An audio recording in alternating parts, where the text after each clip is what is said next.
All right. Yeah, let's do it. No, I don't know. All right. What you gonna do? I'll show you. Well, we're here at probably one of the most beautiful fields I've ever seen in Western North Carolina. So we're down at South Point tonight. We welcome you to the Baseball University Western North Carolina Scout Streaming Series presented by CamWood Bats. Live in Belmont. This is South Point. I mean, I've been wandering around the campus a little bit myself, and this is one of the finest athletic facilities I think I've ever seen. So Coach Lineberger doing a great job here, keeping up the facilities, and we got Coach Shepard and Tuscola in town. The Mountaineers are ready to take on these Red Raiders. So first, let's go ahead and thank our broadcast sponsor, CamWood Bats. Yeah, let's thank CamWood Bats. CamWood Bats is located in Haywood County, also where Tuscola is located. It serves baseball and softball players across the nation. Game bats and trainers, tees, tutorials, and more are available for purchase at www.camwoodbats.com. As part of our partnership with CamWood, make sure to use the coupon code BBUWNC for a 10% discount on all purchases through their website. Man, what a CamWood Bats performance last night. Player of the game was Wyatt McSwain of Crest at 2 home runs and a double, 10 total bases, 6 RBIs, and Crest 10-7 victory over West Henderson. Hunter and I stayed down the mountain last night. Thank you to our travel sponsors for that. We'll talk about them in a minute. It's been nice. Woke up early, got some breakfast at the Pancake House up at Shelby. Started trying to prepare for this particular broadcast, and arrived early as usual, got here around 3 o'clock, and have just been enjoying the scene. And it's good to see the Tuscola boys in town. We know a lot of these guys. They had a great run last year. And again, we'll do some last season reflection here in a minute, but technically we're in the Meineke pregame show, so thank you to our sponsor. Yeah, Meineke is a pregame and postgame sponsor for Baseball University of the Blue Ridges Western North Carolina Scout and Streaming Series.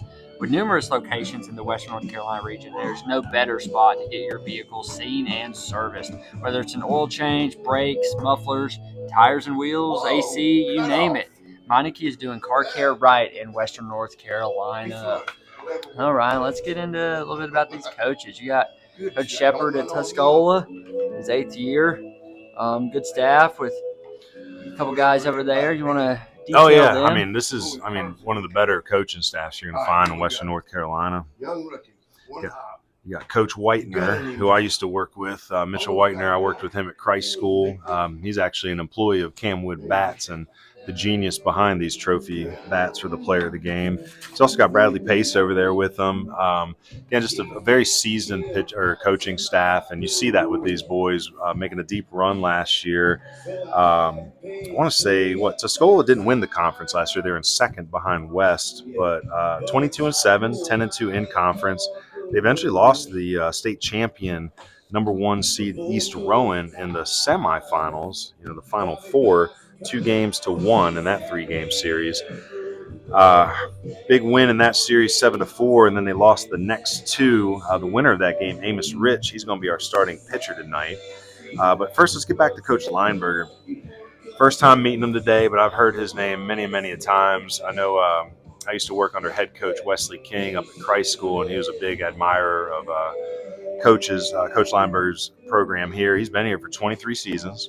I think he's had 23 years of coaching, but he's been here since 2006, I believe. So I believe that's 19 years at South Point for Coach. The one thing I noticed is, like I already mentioned, the facilities are beautiful, and you don't have that without a head coach. It just keeps things in line.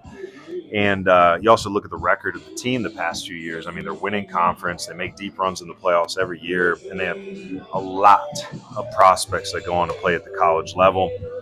But again, just from walking around, you can see the extended turf area in the bullpen. They've replaced the halo down there around home plate.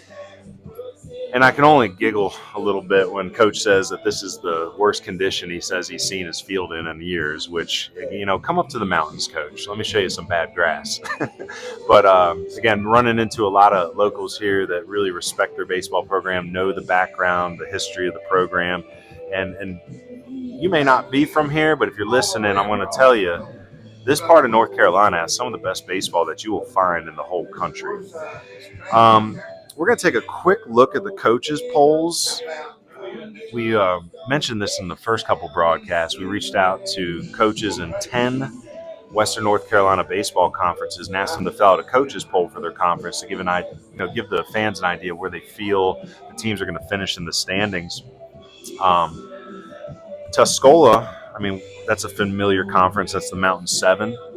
Mountain 7, Tuscola is the favorites to win. Coaches gave them 6 of the 7 first place votes. West Henderson was in second in that tally. We saw them play last night. There's a little bit of growing pains going with the new that come with a new starting lineup there. But down here in the Big South Conference, it's pretty deep, and I believe that South Point received 7 of the 8 first place votes. I think Stuart Kramer got 1. Stuart Kramer is going to have a strong team too, and we'll be back down here in March for South Point versus Stuart Kramer matchup, which I think is going to be a lot of fun because those two teams have a rivalry. I think their schools are only located a few miles apart. But again, the Big South, I mean, it's good baseball down here, and it's 3A, so it's the Mountain 7. So a lot of these teams might find themselves playing each other come postseason baseball. Now, last year, South Point started off a little slow, but they ended up 15-6, ended up winning the conference, 13-1 in conference. Again, they were the championships, won the championship, but they lost first round to Big South rival Crest, 12-7. And I know that Red Raiders are going to want to really make a statement this season after a first round exit last year.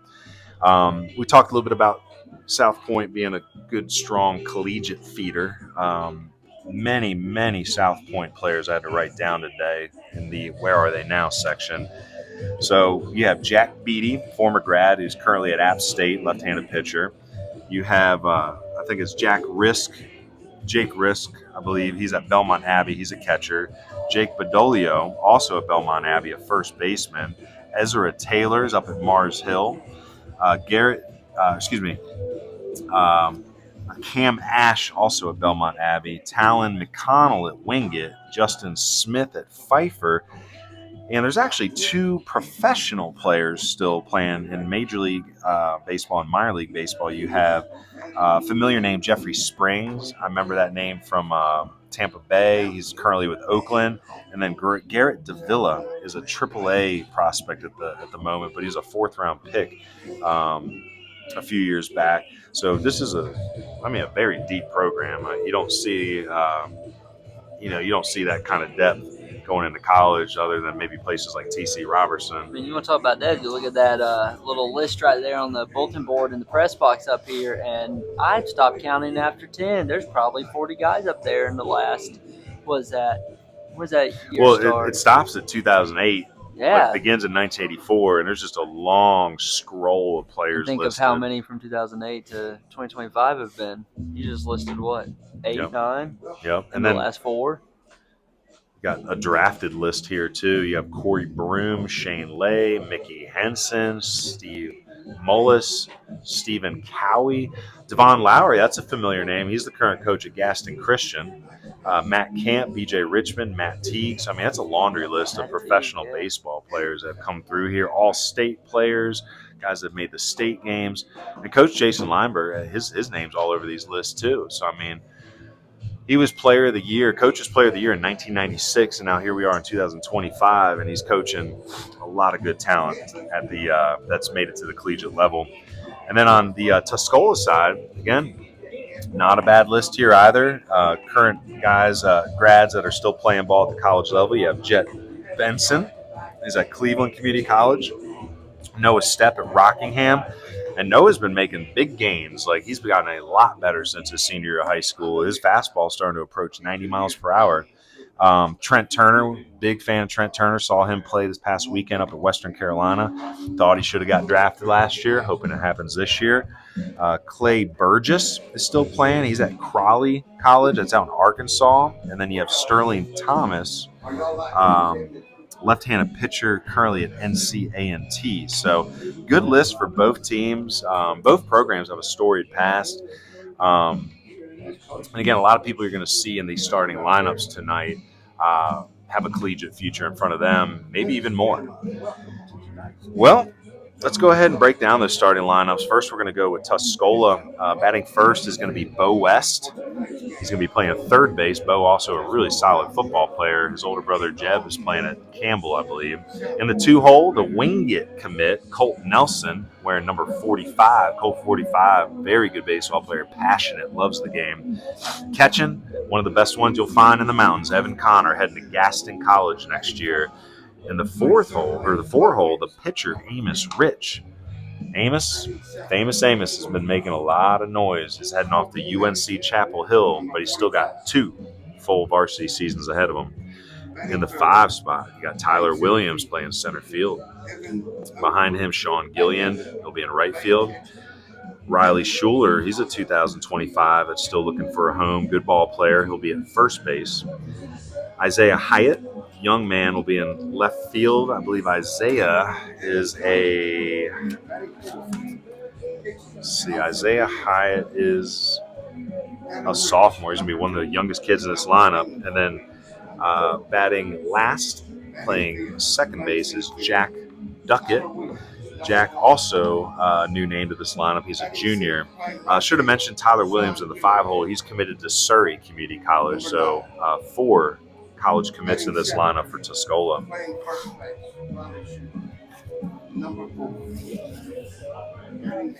Now for South Point, a very strong lineup here too. Batting first is number 21, Gavin Smith. In the 2-hole, you have number 19, Landon King. Batting third, the shortstop, you have Zeke Pruitt. The 4-hole, you have number 13, Dalton Skipper, the senior. DHing for the pitcher is number 1, Peyton McCarn. He'll be batting 5th. Number 22, Brody Crawford, follows him in left field. Then the right fielder, Turner Wilson. Doing the catching, number 17, that'll be Jonathan Kalmbach behind the plate. And then in the 9-hole, you have the first baseman, Gavin Gibson. Now, a lot of those names I just mentioned are heading off to college as well. You have Landon King, who's committed to Charlotte. Aiden Taylor, who I don't think is starting in this game tonight. Those are guys coming off the basketball team. He's committed to Presbyterian. Same with Patrick Blee, the Wake Forest commit. I don't know if he'll be playing tonight with that basketball schedule. And then finally, Gavin Smith. Smith, the leadoff hitter, he's going to be going to George Mason, kind of near where I'm from. I'm from Maryland. George Mason, Virginia School near D.C. For Tuscola, again, I told you where those guys are going, but there's a lot of players that you need to keep an eye on that can play at the collegiate level too. There's 3 seniors that you could see here for Tuscola tonight that are still looking for homes. You got Riley Schuler, the first baseman, very versatile though. He can play multiple positions. His twin brother, Zach, a right-handed pitcher, he might find himself in relief tonight, get a chance to take a look at him. And then the left-handed pitcher, Tyler Lindsay, is another one we want to get a look at. And then the 26 class, you have Mason Harrell, who pitched yesterday, but he'll be in the lineup. Maybe at some point, he's kind of the utility type, so he can slide in a few places. And then Ian Omsler is another name to know, right-handed pitcher, not in the starting lineup, but could see him out of the bullpen. Now, for South Point, Coach Lineberger gave me a few names to look at. For college, we have 1 senior that's still looking. That's Dalton Skipper, the number 4 hitter. And then you have Peyton McCarn, Brody Crawford, Turner Wilson, Caden Rudisell, Jonathan Kalmbach, Zeke Pruitt, and Reed Wilson. All names that you heard there in the lineup that are looking for homes in that 2026 class. A lot of talent in these lineups tonight.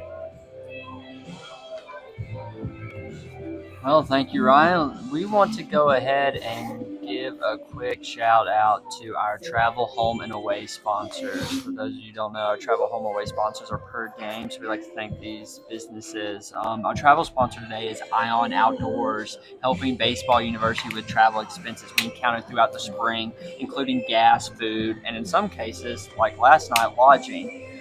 Spring is right around the corner, and now is the time to make your dreams of a pool or a new outdoor living space a reality.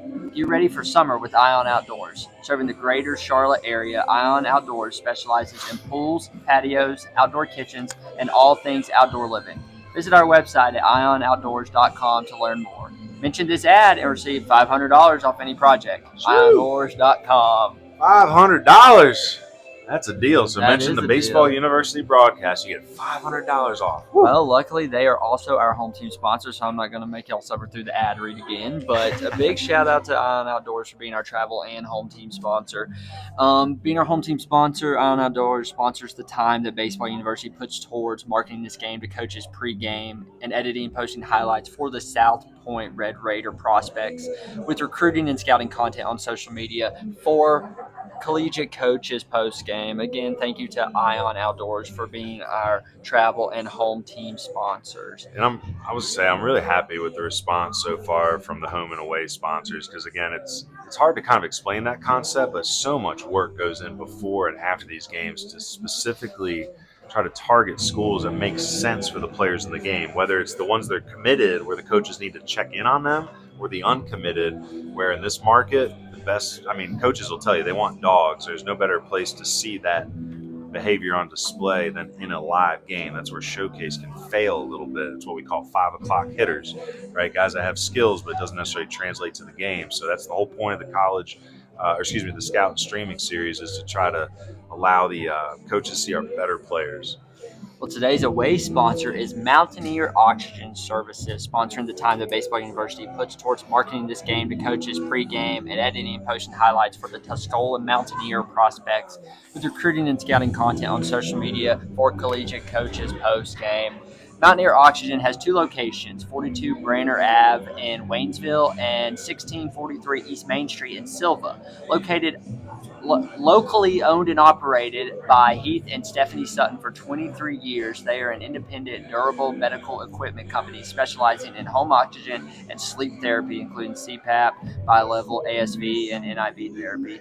They have 2 registered respiratory therapists on staff to treat all forms of sleep disordered breathing, including obstructive sleep apnea, central sleep apnea, and complex sleep disorders. They treat COPD via oxygen therapy and nebulizer therapy, and also have a medical retail store selling bathroom safety equipment, medical compression therapy, diabetic shoes, and lift chairs, just to name a few.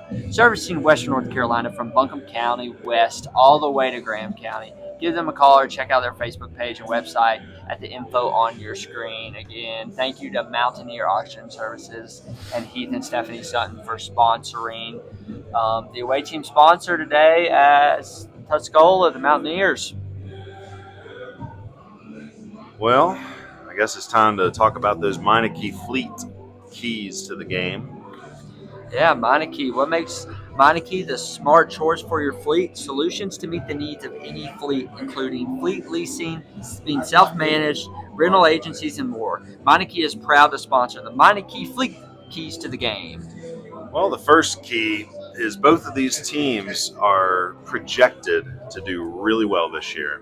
Again, South Point predicted to win their conference. Tuscola predicted to win their conference, but both suffered opening day losses. So the first key of the game is rebound quickly from those opening day disappointments. There's too much talent on both these squads to stay down, especially in an out-of-conference game. The second one is with such good talent on both sides. I mean, you heard about the college commitments. Well, big dogs show up in big games, so we're hoping that the big dogs eat tonight. So again, top talent, top college commits, we want to see that perform live.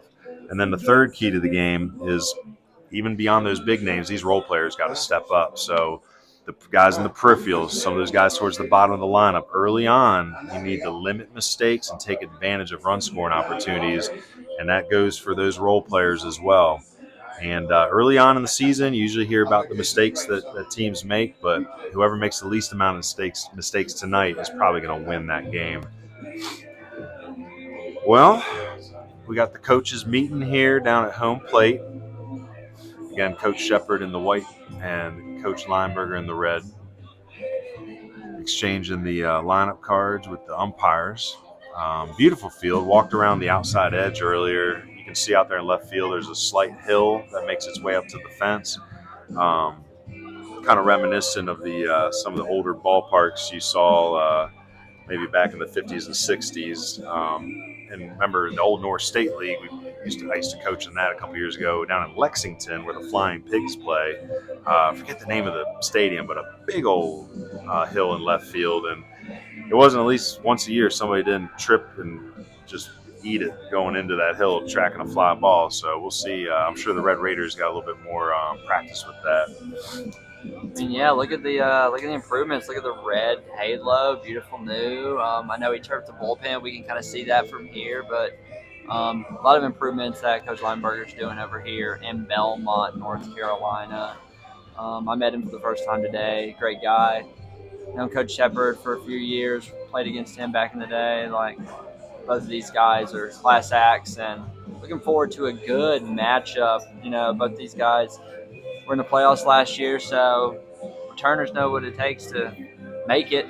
See, get an early big 3A matchup. Might see a rematch later on in the postseason. Very true. Very true. Well, it's fun now that baseball's starting up around Western North Carolina this last week. A couple of upsets yesterday. Was really shocked to see 2A Brevard upset 4A Asheville. I think they won by 1 run. As we said, South Point came off a loss with Burns, the state champions at the 2A level. And North Buncombe getting the upset win over Tuscola last night. So congratulations to Coach Runyon on his first high school win as a head coach. Same with Zach Wolf. We saw that East Henderson beat Hendersonville the other day. So congratulations to Zach Wolf on his first high school win.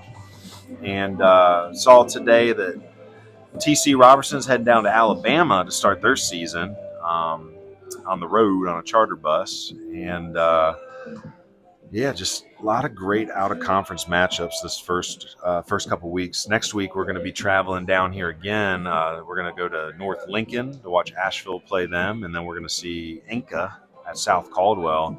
And we purposely tried to schedule the line or the schedule this way, schedule. But there's so many good teams down the mountain, and we want to follow our best teams down the mountain. But we're also hoping that the relationships become better between these two different areas, and we see more of the foothills teams wanting to come up and play in the mountains as well. But we got to prove ourselves and stay consistent with our programs. Again, Legion baseball is real big down here, and it's growing up in the mountains as well. But just one goal this year is to really try to have a better link between foothills and mountains, and try to make sure the best teams are playing each other year in and year out. You been following any of the collegiate scores today? Yeah, Carolina was down. I think it was 4-3 earlier to North Carolina A&T. I'm going to check in on that. Big Tar Heel fans of my house. I know when we checked in earlier on Western. Western was down bad to Upstate. I think it was 16-9 or something. They were here. Let's pull up D1 Baseball's scoreboard. Luckily, thanks to a lot of these sponsorships today, guys, we're able to have Starlink internet out here. We're able to provide you 3 camera angles. We're able to access all this stuff. So it's really really cool to get out here and get on the other side of the camera. So we'll let the announcer take this for a little bit, and we'll be back. Visiting Tuscola Mountaineers and the home team, South Point Red Raiders. Here are the starting lineups. For Tuscola, batting first, playing third base, Bo West, number 3. Batting second, playing shortstop, Colt Nelson, number 45. Batting third, playing catcher, Evan Connor, number 27. Batting fourth, pitching and also DHing, Amos Rich, number 2. Batting fifth, playing center field, Tyler Williams, number 1. Batting sixth, playing right field, Sean Gilliland, number 9. Batting seventh, playing first, Riley Schuler, number 4. Batting eighth, playing left field, Isaiah Hyatt, number 13. Batting ninth and playing second base, Jack Duckett, number 6. Here's the starting lineup for the South Point Red Raiders. Batting first, number 21, Gavin Smith, third base. Batting second, number 19, Landon King, center field. Batting third, number 7, Zeke Pruitt, shortstop. Batting fourth, number 13, Dalton Skipper, playing second base. Batting fifth, And pitching, Peyton McCarn. Correction, Reed Wilson pitching. DH is Peyton McCarn. Batting 6, number 22, Brody Crawford, left field. Batting 7, number 15, Turner Wilson, right field. Batting 8, number 17, Jonathan Kumbach, catching. Batting 9th, number 10, Gavin Gibson, first base. I thought you did great.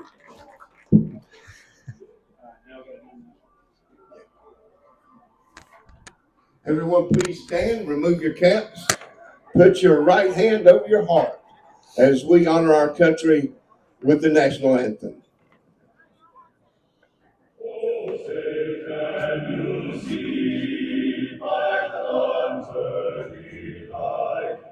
What so proudly we hailed at the twilight's last gleaming, whose the stripes and bright stars through the perilous fight. For the ramparts we watched were so gallantly streaming, and the rockets' red glare of bursting in air gave proof through the night that our flag was still there. Oh, say does that star-spangled banner yet wave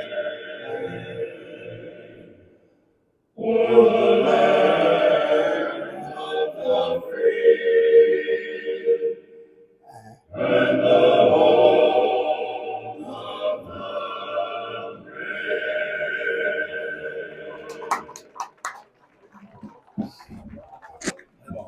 Play ball. Yeah, love a good play ball.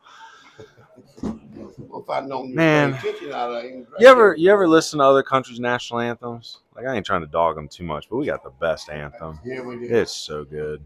Yeah. All right, ladies and gentlemen, it's time for baseball. We're up here with the South Point crew. They're running the scoreboard and the calling out the names, the PA. That's what it's called. So you're going to hear them in the background. They seem like they're a fun group. They've been great hosts already, and man, we're happy to be here. This is supposed to keep me out of the nursing home. Fair enough. You won't get some comedy up here tonight. Just got a text message from Nate Tony. He might be joining us here in about 15 minutes. Okay. Nate is a North Henderson grad. He was a baseball U guy. He went and played at Paul DeCamp. Dealt with some injuries, went to Bob Jones for a little bit. I still think if he ever gets into it, he'll be one of the best high school coaches or Legion coaches you could see. But he might be stopping by and giving some commentary. He moved down this way with his wife not too long ago. I think she might be finishing up some school or something.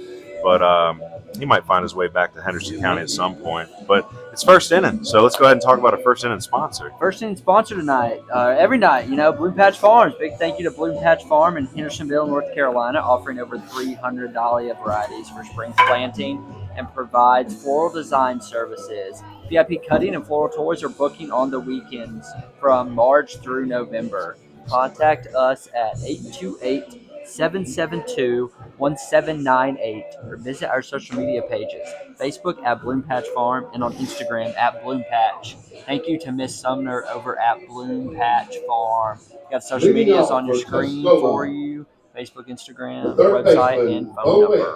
Number 3.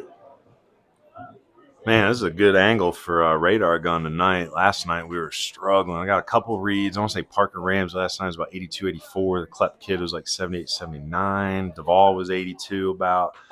But it was hard getting reads last night. This is a big old window here, so I can just stand. We were at Crest last night, and they have like just a little tiny window. I was trying to reach around the PA guy. There's delivery, 82 miles per hour on the fastball. Bo West hits a hard grounder to first, picked up pretty easily by Gibson, throws it around after recording the first out. So one down. Shortstop, Colt Nelson. So 3 unassisted for West. Now Colt Nelson, the wing commit, One of the prettier left-handed swings you'll see in the mountains. Throws hard on the bump. He can probably get up there high 80s, 86, 87 on the mound. Plays a good shortstop. Might find himself in the outfield in college. A lot of these kids don't realize that college coaches like to get maybe 5, 6 shortstops. And then, oh, boy, that's a big swing. How far is that going to go? Into the gap, and it's going to hit the wall on 2 bounces. And Colt Nelson is going to trot into second base with a stand-up double. So good swing off the bat of Colt Nelson. I'm sure Coach Nash and crew down there wing it like that. That was 84-mile-per-hour fastball that he turned on there. That brings the Gaston College commit, Evan Connor, to the plate. Evan blew up in the second half of last year. Go Warriors. He turned he turned his season around at that West Henderson game, and then in the playoffs, I think he ended up hitting 2 home runs off Truett Manuel. So this kid has always been a good defensive catcher, but his offense finally came in to focus last year. Nelson dancing off second. So curveball outside, 72 on the gun. So Wilson with a little heat, 82 to 84 on the fastball so far. Connor checking his signs. It looks like Tuscola using the probably number codes, kind of like have those little pockets now on the front of their jerseys that football quarterbacks have. And I didn't grow up in that era. Neither did I. I don't even know if I had a bat bag. 81 on the fastball from the stretch. So Wilson calls time, brings his catcher out to him. They're going to discuss a plan.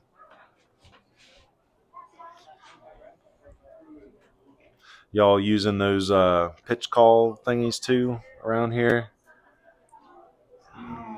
No. You know those they got the things in the ears now, and the coach tells the catcher what it's going to be. And I'm seeing a lot of high school teams starting to get away from just the traditional giving your pitcher signs. Kicking it old school. It's a good way to be. Count 3-0 here to Connor.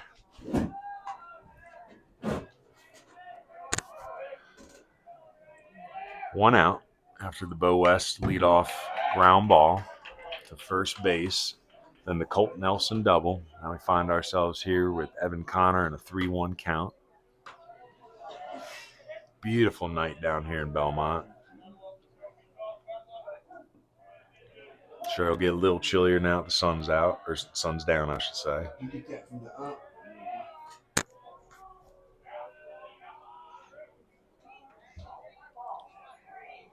So what's our count? 2-2? 2-2. 2-2. My bad.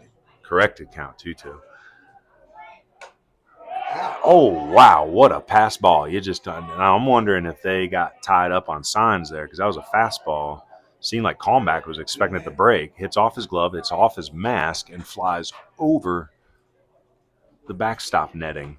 So Colt Nelson gets a free pass to third base on the pass ball. And it's a full count now. No. Umpires are going to come together and try to figure out. I think Tuscola is asking if they can get an extra base here, but I don't. He was on the way. He was. I was going to say I don't believe they're going to give him home plate on this one. No justification on that. Man, the last time I seen a ball bounce off somebody's head that hard was that West Henderson State playoff game a couple years ago. Oh, man, yeah. That changed that I was whole live tournament. there. That was, yeah. What was it? The catcher threw down to second trying to get a steal, right? Yeah, and then and it drilled went the off pitcher in the pitcher's head. and went all the way down the right field line. I mean, to it was the like foul pole. Yeah, so I want to say Eli Shin was the one running on that, and he ended up coming all the way around, I believe. So And it was loud, too. Baseball can be a dangerous game. Nice pitch. Comes up and in on Connor, not giving in. It's a tough pitch to try to get a barrel on. Nice job by Wilson.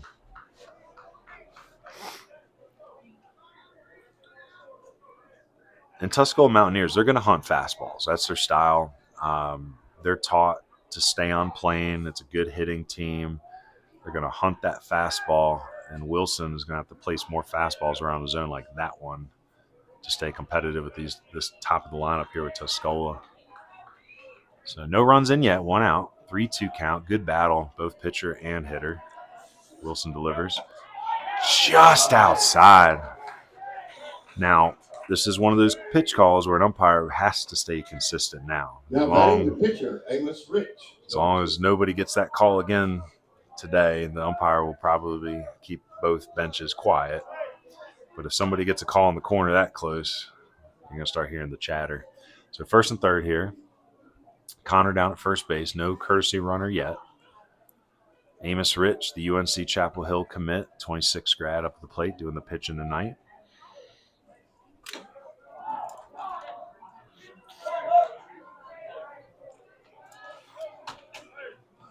One-zero count. Everybody getting their signs. 1-3-2 is what Coach Shepard yells out the box. Everybody looks on their decoder sheet. Evan Connor off on an off-speed pitch. Good pitch to run on. He'll steal second without a throw. So Connor, the catcher, picks a good pitch to run on. 2-0 count. Tell him. Yeah, this is where I just put him on 2-0 count to the best guy. Get double play depth. It looks like checking dirt in the belt. But yeah, 2-0 count to D1 college commit. Yeah, I'm with you, Hunter. I'd say I walk put him on and play for the double play, corners in, middle back. And again, Tyler Williams, no slouch. Yeah. But again, the physicality, I understand if you want to challenge the 5-hitter. Swing and a miss, 2-1. I might stand corrected here. Got to be sitting that fastball. I mean, you can't. I'll be honest. That was probably. I know he got the swing and a miss there, but I wouldn't even be near the zone with this kid right now. I know. Barry's one there. And this is where this will probably be 2 inches outside, buried somewhere, seeing if they get in the chase with that base open. If you trust your catcher here, you throw this in the dirt. Well, you better block up. So if you're gonna miss, don't miss on a 48-foot fastball or nothing. He's challenging him. He is, yeah. I was corrected. gonna say 3-1 fastball, middle out. It's 2 whiffs on the fastball here, so Wilson not intimidated at all. I mean, so Nelson on third, Connor on second, secondaries. Swing and a pop. Back foul here behind the spectators. that's why I moved my vehicle. Parking lot over here, very close to the stands. Backs up right here on campus South Point High School. Had to park my vehicle way in the back of the parking lot. I do not want to get a dent or another crack in the windshield. So big pitch here, 3-2 count, works all the way back. Amos Rich, very talented athlete. Wilson, a strong arm, steps off. So he's a strong arm that doesn't seem to be intimidated one bit. He's just ready to go, getting I signs. would say not the biggest kid, but there's some heat there. 82 to 84 so far. A little bit of a drop off when going from the stretch. Pop fly, second baseman's got a beat on it, makes the catch in the lights. No advancement by Nelson. Throw home. Good job by the pitcher, Wilson, to be backing up the catcher there just in case. So PO4, 2 outs. Again, we want to thank all our viewers tonight. And again, we're just going to warn you right now, be patient. Stream started off great last night. But again, 4th inning, had a data issue. So we do have a backup stream ready to go if we get shut down again. But it's part of the whole business of starting something like this. You got to work the kinks out as you go. Coach Hunter and myself are not tech guys. We have been autodidactic on all of this, trying to teach ourselves everything we can about tech, media, to try to bring you a better product. Monday night, Tuesday night, both great games. The full replay stream is up on YouTube. Even with the glitches during the game, we were always able to get the broadcast back up and then post that full game replay the next day. But we're hoping to get to a point where You'll have to post it. don't have to worry about it. So we'll see. Hunter and I have been brainstorming today. Been reaching out to some tech friends of ours. Might just call North Henderson High School tomorrow. I'm actually stopping in there tomorrow to talk to Coach King about a few things. So might figure out who the Henderson County Tech guy is and see if he wants to make a little money on the side, come shadow us for a couple broadcasts, and probably figure out what our problem is much quicker and much more efficiently than us non-tech heads. Yeah, if any of you are tech gurus, know anything about internet speeds and connections or Starlink or live streaming, Switcher Studio, YouTube, please hit reach us up. out. And again, I think we're starting to realize that it's not so much the internet as it might be just this trying to work a very complicated app with a lot going on and pushing all that through the bandwidth of YouTube. Which at the same time, it's like, come on, people, it's 2025. Why can't the common folk get ourselves some good internet? Yeah, if I can watch a baseball game, a football game on TV with like 10-second delay, I should be able to stream that myself from a local high school. 3-1 count on Williams. Swings and fouls it back. It's going to make it full. With first base open, the runners will be staying put with 2 outs on the pitch. Tyler Williams heading to Surrey Community College next year. Tyler, good kid. Started at Franklin, transferred to Tuscola last year. Center fielder, was a big ad for that 2024 team. Ground ball shortstop. Connor kind of gets in the way a little bit, but picks it up fine. That's Pruitt. Throws it across firm. 6-3 ground out. All right, Bloom Patch Farms. Man, it's gardening season. I'll tell you, if you like getting dirty, getting your hands into the garden, you're going to have to go with Bloom Patch Farms. They're all about the dahlias. Over 300 dahlia varieties. I don't even know how to decipher that. But again, I'm not a flower guy. But for you guys that are, you got to get with Bloom Patch Farms. Just get on their Instagram, get on their YouTube. You just see just a beautiful array of flowers and plants. All about the floral design services as well. The VIP cuttings and floral tours are being booked on the weekends now as well. So that's March through October for the floral tours. Contact Bloom Patch Farms at 828-772-1798 or visit the social media pages, Facebook or Instagram. Thank you, Bloom Patch Farms, for being our first inning sponsor.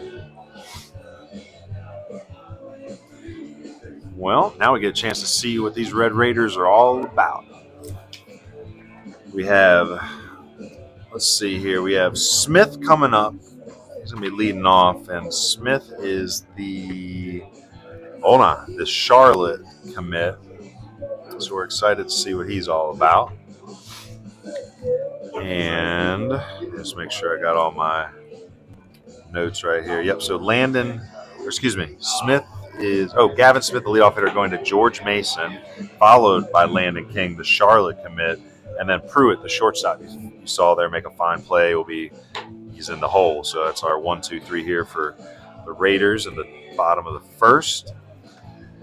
And again, just excited to learn more about the Foothill teams this year. We're going to go see a lot of brand new faces. We're going to go see East Lincoln play Hickory. We're going to go see next week the Mountain teams. Asheville are coming down to see North Lincoln. And we know North Lincoln a little bit. They played West Henderson in the playoffs 3 years in a row. We're going to learn about South Caldwell. We're going out to watch Watauga and Ashe County this year. We're going to South Iredell when they do an out-of-conference with the Bandies. And again, these are all new schools for us, as we've been up in the mountains last couple of years. But the Foothills is good baseball, and it's not too far from home.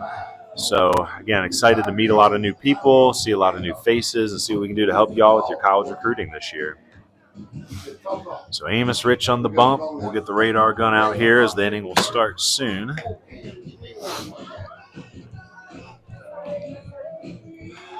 Seen Amos play baseball for a while now. First saw him in 8th grade when he was up playing for the high school team in the fall league. He hit a walk-off home run against Pisgah in that season. I count the years back now. I forget what year it was, but I always liked him as a hitter. And now that the 94, 95 mile per hour fastball is coming, this kid is definitely a two-way prospect in my mind still. Again, going to Chapel Hill to pitch, but I do know there's some other schools out there that were interested in him as a two-way. Bright future for this kid. For Southport, Gavin Smith. Third base. And I'll tell you, Hunter, every time we show up with Amos, he shows up. So we'll see what sort of performance we get from him this evening.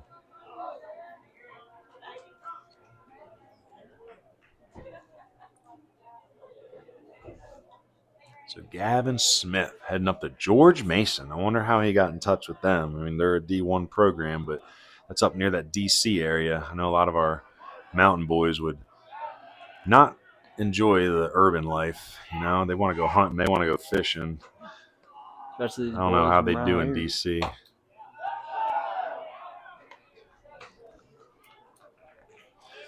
So 1-0, misses out on a fastball. Amos, always a fast worker out there.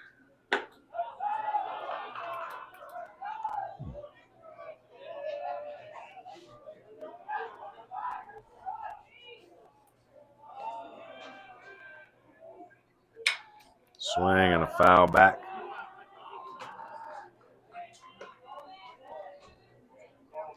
So 2-1 count here to Smith. So after a scoreless top half for Tuscola, definitely hoping, I know they're hoping for a quick inning themselves. Curveball. Goes with the big looper there on the 2-1 pitch, but misses up 3-1.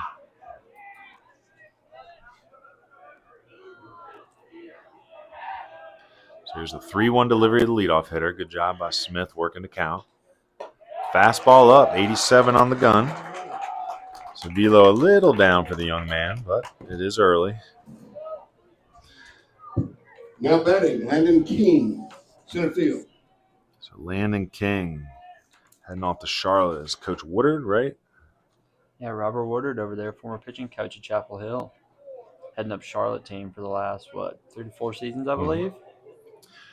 Charlotte, usually the location for the Body Armor State games.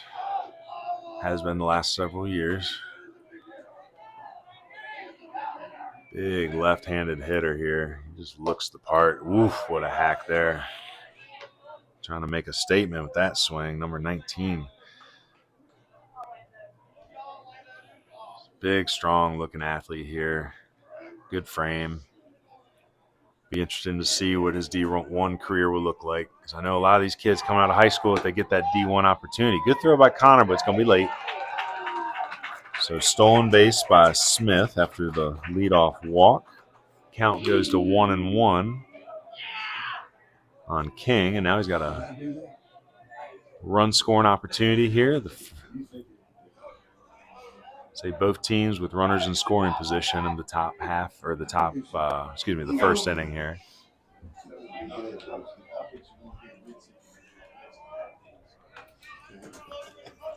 We're having too much fun.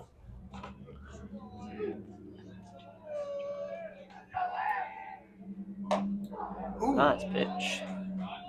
Fastball in. I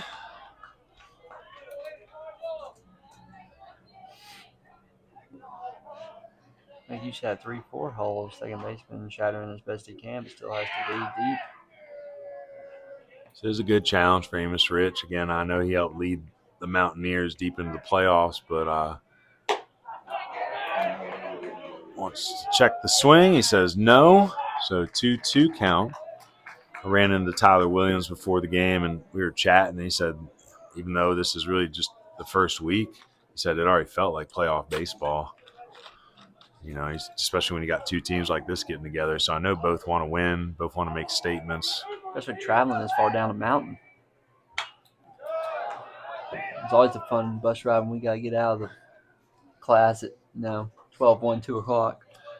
Well, that's also up in the mountains. A lot of our schools didn't have lights until this last maybe 4 or 5 years. You know, North Henderson finally had them added last year. I know Asheville, I think, is having them added this season as well. Swing and a pop fly foul down the left side. It's going to get out of here. 2-2, it stays. No outs. Runner on second. Beautiful park here. I wish we could show you. Maybe we'll go turn that camera. We got some neighbors over here have a deck built to watch down the left field line, and there it is hopping up there tonight. The Red Raiders party deck. So actually, it's on private property, so they that family chose to build that in order to watch these games. That just is a testament to the baseball that you have down here. Like, I mean, there's a great crowd out here. I mean, it almost feels a little bit like that minor league baseball feel. Man, I'll tell you that high school baseball needs a pitch clock. We're gonna be here a while. Oh, I mean, it's crazy. Some of these games, like I'm like, this was a 3.5-hour game for a 7-inning game, like some, and it's usually just because kids can't, put a pedometer on some of these pitchers. You'd be like, hey, you just walked 5 miles in your start, Good battle here between Rich and King. What are you gonna call for next? They have a pickoff limit in high school. I don't know how I feel about the new rules. I'm not a fan of the pickoff limit, but the pitch clock has sped up games, so I'll be okay with that. I mean, I think the pitch clock, as a former pitching coach, I think the pitch clock just shows you, like, hey, this is what we wanted you to do all the time. Like, why would you give that batter more time to think? I think studies have been shown that actually takes the human brain, like maybe 25 seconds or so to let go of something, maybe. I forget what I read it, but it was just, I remember a pitching coach I had back in the day emphasized that, like, don't give them time to think, because if you get back up there quick and you're ready to go, their brain's still thinking about that last pitch. They haven't had enough time to process and dump it and get ready for the next pitch. So working fast, it only helps the pitcher as long as they're staying under control, breathing, working with a good pace. 3-2 count here. The base is open at first, and that's going to be high on the curveball. So Amos Rich not quite getting on top of it at the moment. Several of his curveballs have been up in the zone. So 2 walks to start the first inning for the Red Raiders. Shortstop. So pitch count getting up there a little bit. I mean, Coach mentioned earlier he's not going to go that long being his first outing this year, so interested to see when he will get pulled. I think I heard pitch count limit 55 today. We'll see. No need to And again, like max him out early. There's a lot of talented high school ball players, but you got to pace yourself, have a good recovery program, try to keep your body healthy throughout a long season.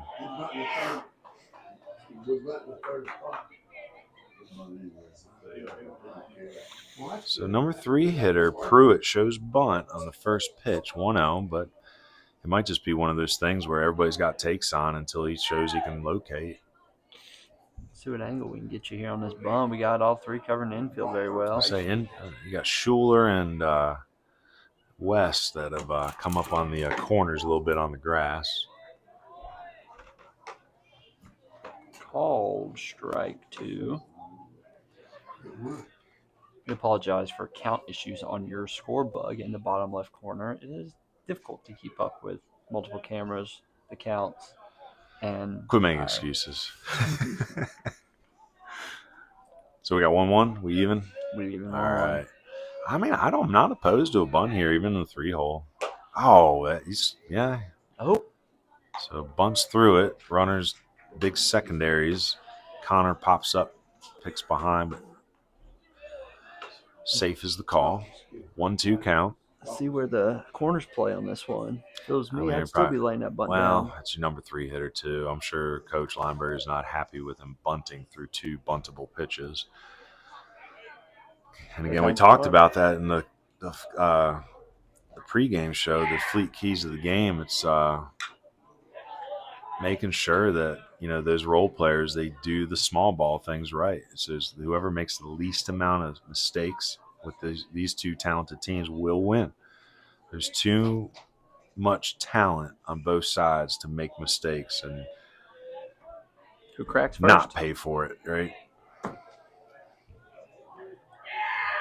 So Pruitt, the shortstop, finds himself in a 1-2 hole. Amos spins and turns, looks at second, no throw.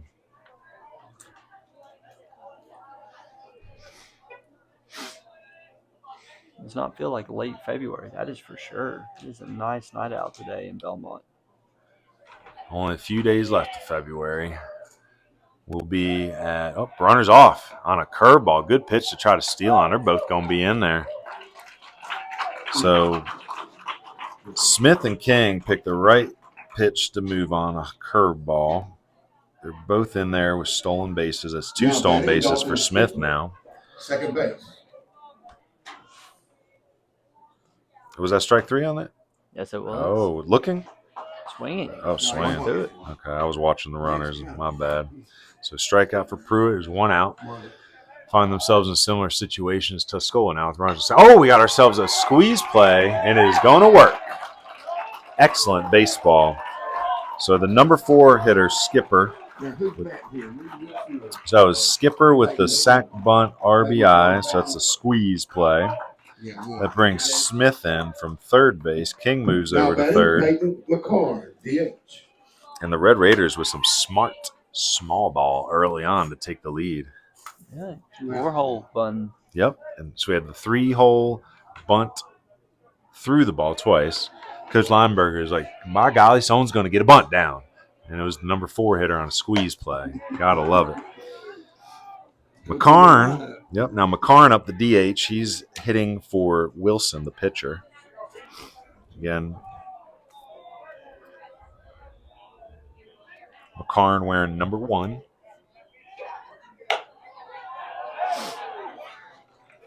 Strong looking kid here too, slender. Amos Rich going from the windup with a runner on third and 2 outs. Say Evan Connor's good for blocking up there. So even with big secondaries, when they run at third, Connor's usually one to keep the ball in front of them. So 2-1 count, 2 outs. Rich goes up and in on a fastball. 2-2, 2 outs. 2 base runners in the inning, 1 in on the sac bunt safety. Ball out, full count. I don't have a game changer or anything near me, so I don't know the pitch count, but it's getting up there a little bit. And again, early on in the season, you're going to get challenged on your depth for pitching. There ain't no doubt about it. Ball 4 up and in. That's the 3rd walk of the inning here for Rich. Now batting, Brody Crawford, left field. So Crawford, the left fielder, to the plate, wearing number 22 tonight. It's Brody Crawford, the junior, left-handed swinger. Small body prospect, but one coach told us to look out for. Rich struggling with the command a little bit. Yeah, and his fastball is high 80s here, which is definitely a drop. We saw him in the playoffs last year. He was sitting 91, 92.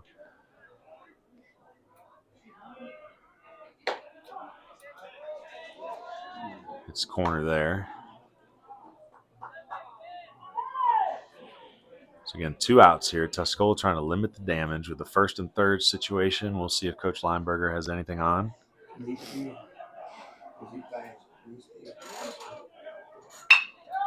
Ground ball at the middle. Nice play by Nelson. Picks it up, throws to first, and gets him by half a step. Nice play. It was close, but I think he got him by half an inch. So 6-3 on the ground out. Nice play by Colt 45. And that'll bring up in the top of the 2nd, we got Gillian, Schuler, and Hyatt hitting. Before we get into our 2nd inning sponsor, I'm going to tell you a little bit about the Patreon that we run. Again, patreon.com/BB University WNC. More financial support for what we're doing. It's going to create more coverage for WNC baseball. Again, you see what we're trying to do for the community. A lot of this is free for our children. Trying to get them in front of college coaches at the Western North Carolina College Tour Series, get them in front of college coaches with the Western North Carolina High School Scout Streaming Series. We're going to be doing Legion coverage this summer. Always trying to put out weekly media content just to hype up the brand of Western North Carolina baseball. Plan on putting out some highlight tapes weekly or bi-weekly. And again, I'm a big believer in crowdfunding when it comes to cyclical economy. You keep the money in the community, flows into things that you believe in. And if you believe in what we're doing and you want to see our kids thrive and continue to see this coverage year in and year out, please stop in at our website, patreon.com, or not our website, but our Patreon. patreon.com/BB University WNC. Yeah, and you can find our Patreon on our social media. Stay connected to Baseball University of the Blue Ridge across all platforms. Like and subscribe on YouTube, like us on Facebook, and follow us on X and Instagram. Check out our website, all at the handles and links below. Let's give a quick little pre-second inning shout out to our second inning sponsor, Hail Tax Solutions. Hail Tax Solutions, official tax prepper of Baseball University of the Blue Ridge. In business since 1997, Hail Tax Solutions is headed by former IRS agents that understand the tax system's complexity. So we'll talk more about them throughout our second inning. Thank you to Hail Tax Solutions being our second inning sponsor. Y'all do your taxes yet? I don't do taxes. I always take the deferment clock. You do it. I'm old. They let me do that stuff. We'll see. We'll see. Get my milk at old stuff. I love it. I love it. Well, Hail Tax Solutions would be good for you then, because they are all about trying to figure out how to save their customers money. Yeah, if you're a former IRS agent, then you know how that place works, and you're going to know how to make it work for you. Nice curveball there by Mr. Wilson there on the bump. That's about the prettiest curveball we've seen in a couple games. You know, Parker Ramsey was spinning it pretty good in the early innings yesterday for Crest. Drew Yelton was spinning it all right versus North versus RS. Alex Hanna had a heck of a day out of relief that opening night. He was our CamWood Bats player of the game. Boy, oh boy, what a good curveball there. Bat doesn't come off the shoulder of Gillian on that one. That's a strikeout with the old backwards K. Familiar face here, Riley Schuler. Played for me at Christ School when I was there with Wesley King's staff. Transferred him, his brother transferred him to Tuscola this year, being from that Haywood County area. Riley is a senior. His brother Zach is a senior. Both pretty good players. Riley versatile, can play second, first, third, left field, right field. Puts a decent swing on it here. It's going to send the center fielder back a couple steps. Ends up being a can of corn in the glove of King. So 2 quick outs here in the top of the second. Again, Riley interested maybe in doing some pre-med stuff. Good student. He's like a 4.3 GPA.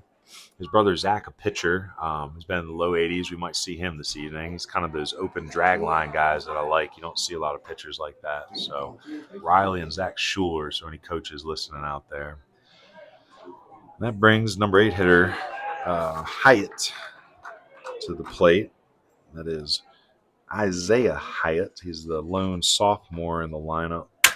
Actually, no, Bo West is a sophomore, too. It just doesn't feel like it because Bo's been starting since his freshman year, football player on varsity. I should say Isaiah is the newest name of the sophomore class to break the lineup here for the Mountaineers. Finds himself in a quick 0-2 hole.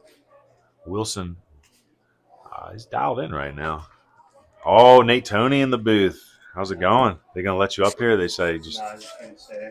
All right, you want to hang out? You want to talk a little bit? Yeah. You gonna go chill first, see some people? Yeah. All right. Yeah, Nate Toney just put his face in the booth. Great human being. Nate, a baseball guy from the mountains that you need to know about. He's a young man who's an expecting father now. Him and his wife. I did not know that. Congratulations, Nate. Thanks for telling me. Hopefully, we're not releasing that news before he told his parents or nothing. But, no. Word spreads like wildfire in small towns. So 1-2 count. Oh, yeah. I'll tell you what. Nate, if you like sleeping, get your hours in now because it's about to go away for a while. So 2 backwards Ks here for Wilson. Man, that kid is dialed in right now. Man. Wilson is a college guy, it seems. I wonder where he wants to go and what he wants to study.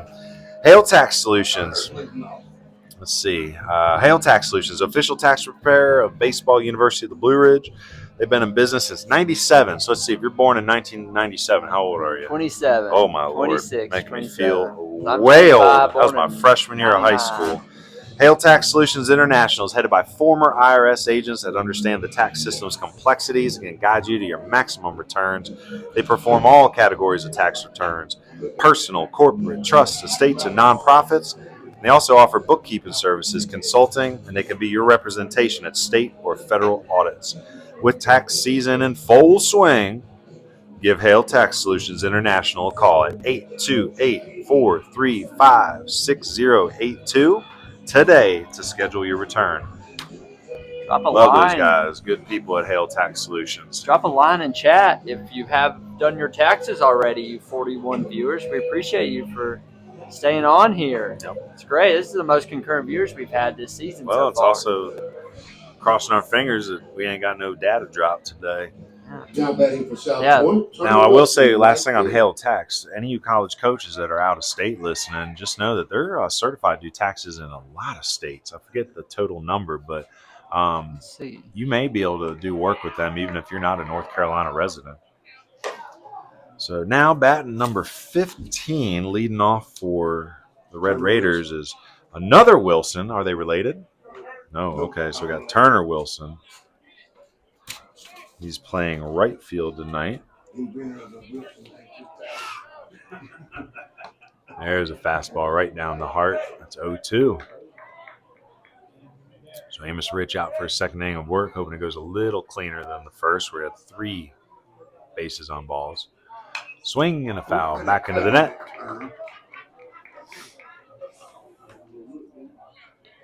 So Turner Wilson, no relation to the pitcher Reed Wilson, both in the junior class. Swing and a miss, strike 3. And that'll bring the catcher Kalmbach, Jonathan Kalmbach, another junior, up to the plate. Now batting Jonathan Kalmbach. Pretty deep lineup here with the upper class. A lot of seniors, juniors. I only see 2 sophomores listed on coach's roster, Owen Blackwelder and Jax Lath, and they're both not in this game right now. So very upperclassman heavy group. No wonder they're favored to win the conference. So 8-hole hitter. Kalmbach, also a kid looking to play at the next level. Amos Rich, wheels and deals. Strike, middle in. 1-1 count.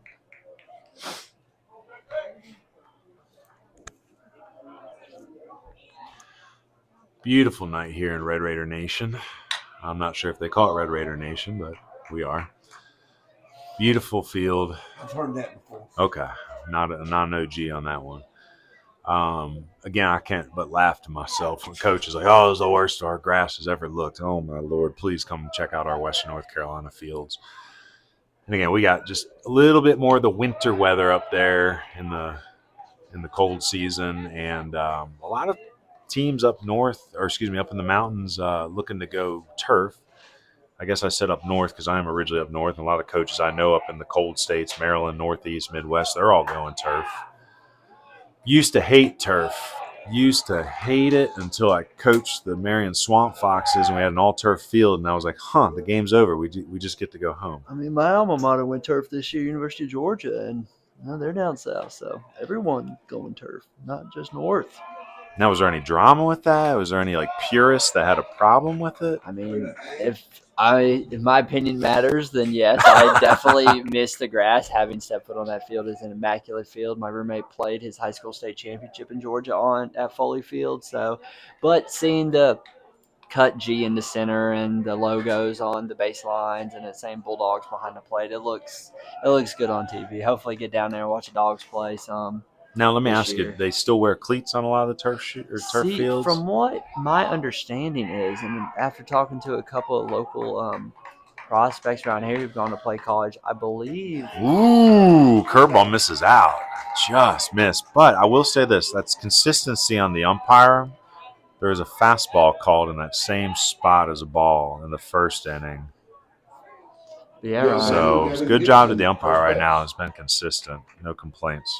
Yeah, right. I think they where there's rubber spikes on turf fields. I don't think metal spikes are. See, I don't know. I thought I'd been seeing metal. I don't know. I want to say Maybe they used metal when I was at Marion. I can't remember. I know turf has improved since for the last few years. I will say this. I hate turf mounds. I like the idea. With Georgia, do they have the turf field but the dirt mound? I believe. Okay, because I'm okay with that. I don't like pitching on turf. Yeah. And again, I don't know. Georgia's a warm weather state too, so it's that's just a convenience thing, Like the northern schools, I get it. It's just hard to keep a field. You should have seen my high school field. I played third base. Oh my Lord. look like ski moguls on a ground ball on the way to you. So number 9 hitter, you got Gibson. Number 10, it's Gavin Gibson, the senior, left-handed swinger. A couple lefties in this lineup tonight. I want to say I've seen 3 for Coach Lineberger's Red Raiders. Looks like they're getting their signs the same way. It looks like a number code. They check the old cheat sheet, put it back in the pocket. Just for college baseball, somebody's getting penalized for a pitch clock violation. You got to remember, these boys and girls, some of them still learn how to read at this age. Ain't no paperwork in baseball. That's why there is baseball, so we don't have to worry about that. Gives us a chance to make a living without, the education. Where'd you get your education, Mr. Good. Cook? Oh, God. Life. I got more education from the 4 walls of life than anywhere else. He's out. Ain't got him. Nice throw by Evan Connor there to nab Kalmbach. It's a pinch runner for the catcher out there. I wasn't even paying attention. But so caught stealing, the old 2-6. Nice job, Evan Connor on the throw. Again, one of the better catch and throw guys you'll see around here. Blocks up well. Very complete catcher. I think the only issue I've ever seen with Evan is every once in a while, just that high fastball, pass ball that some of our best catchers even have the problem with sometimes. But he's pure, and he's going to go to Gaston next year and battle. He's going to have to battle, but it's a good place for him because if he blows up there, sky's the limit for a kid like Evan Connor. He's been working really hard. Again, 4 college commits in that starting lineup for Tuscola tonight, and they're all up the middle with Evan behind the plate going to Gaston, Amos on the bump going to Chapel Hill in 2 seasons, Colt Nelson, the Wingate commit at short, and Tyler Williams, the Surrey commit in center. Very strong team up the middle. That just shows you the most important part of the field. Yep. The middle. A lot of college coaches recruit that way, straight up the middle. You get yourself 4 or 5 good shortstops. One might be your second baseman, one might be your first baseman, one might go to left field. Just looking for athletes because athletes can play just about anywhere. That's how a lot of my teammates went on to play at the next level. Nice pitch by Amos Rich there. That's strike 3. So technically a 1-2-3 inning, not the conventional way. With the caught stealing, basically sandwiching the walk, the K's sandwich the walk and caught stealing. So it'll be top of the lineup for the Red Raiders next inning. Well, good time to throw out our thank yous to our broadcast sponsor, CamWood Bats. CamWood Bats is located in Haywood County, some neighbors with the Mountaineers over there in Tuscola. They're serving baseball and softball players across the nation from coast to coast. You can get your game badge, you can get your tees, you can get your trainers, you can get tutorials, and everything available for purchase at www.camwoodbats.com. With our partnership with CamWood, make sure to use the coupon code on your screen, BBUWNC, for a 10% discount on all purchases through their website. You know the guy over at CamWood very good, Ryan? Wes Helms. I don't know him very well, but I appreciate him. He's spent some time with me the last 2 years helping build the partnership a little bit. And it's been fun. The bats are beautiful. Again, I appreciate these trophy bats that they're giving us. And then again, just they're a big name. They're established. They work with professional teams. They're selling bats to anyone in the country, heck, anybody in the world, really. So for them to appreciate the mountains like we do and want to partner up, just love it. And then again, Mitchell Whitener, I told you, he's one of the assistant coaches for Tuscola. I coached with him at Christ, one of the best coaches, hitting and pitching coaches in Western North Carolina. But he works at CamWood as a full-time job, and he's the one that actually shaped and made these bats and laser cuts them. And again, if you want your school colors in a bat, like you want a certain design, you just name it. CamWood can do just about anything.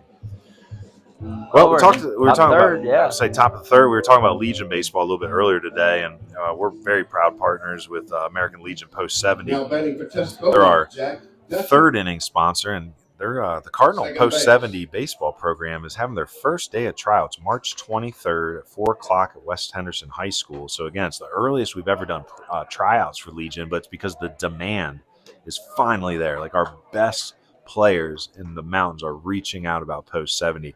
And if you're hearing this as a junior, senior, even a sophomore in high school, and you're looking for a place to play, you got to get to tryouts on March 23rd. Ooh, a little Bermuda Triangle here. Oh, no, they run into each other. Center fielder is down. We hope he's okay. And it'll technically be a single for the number 9 hitter, Duckett. But yes, get ready for tryouts. Get with Coach Decker. They have social media at Facebook, and you can follow the Post 70 Cardinals team on Twitter. But again, Legion is back and it is strong in the mountains. So please, please, please try out. It's just such a better alternative than some of the pay-for baseball that's out there. Where are we at? Top of the lineup, Bo West, left-handed hitter. Bo West, third base. So Bo, one of 2 left-handed swingers in the lineup tonight. And both those left-hand swingers find themselves in the 1 and 2 spot in the lineup, with Colt Nelson on deck. Bo West had a hard ground ball to first baseman Gibson his first time up that he took to the bag himself for the unassisted. There's a bunt high in the air. There might be a play.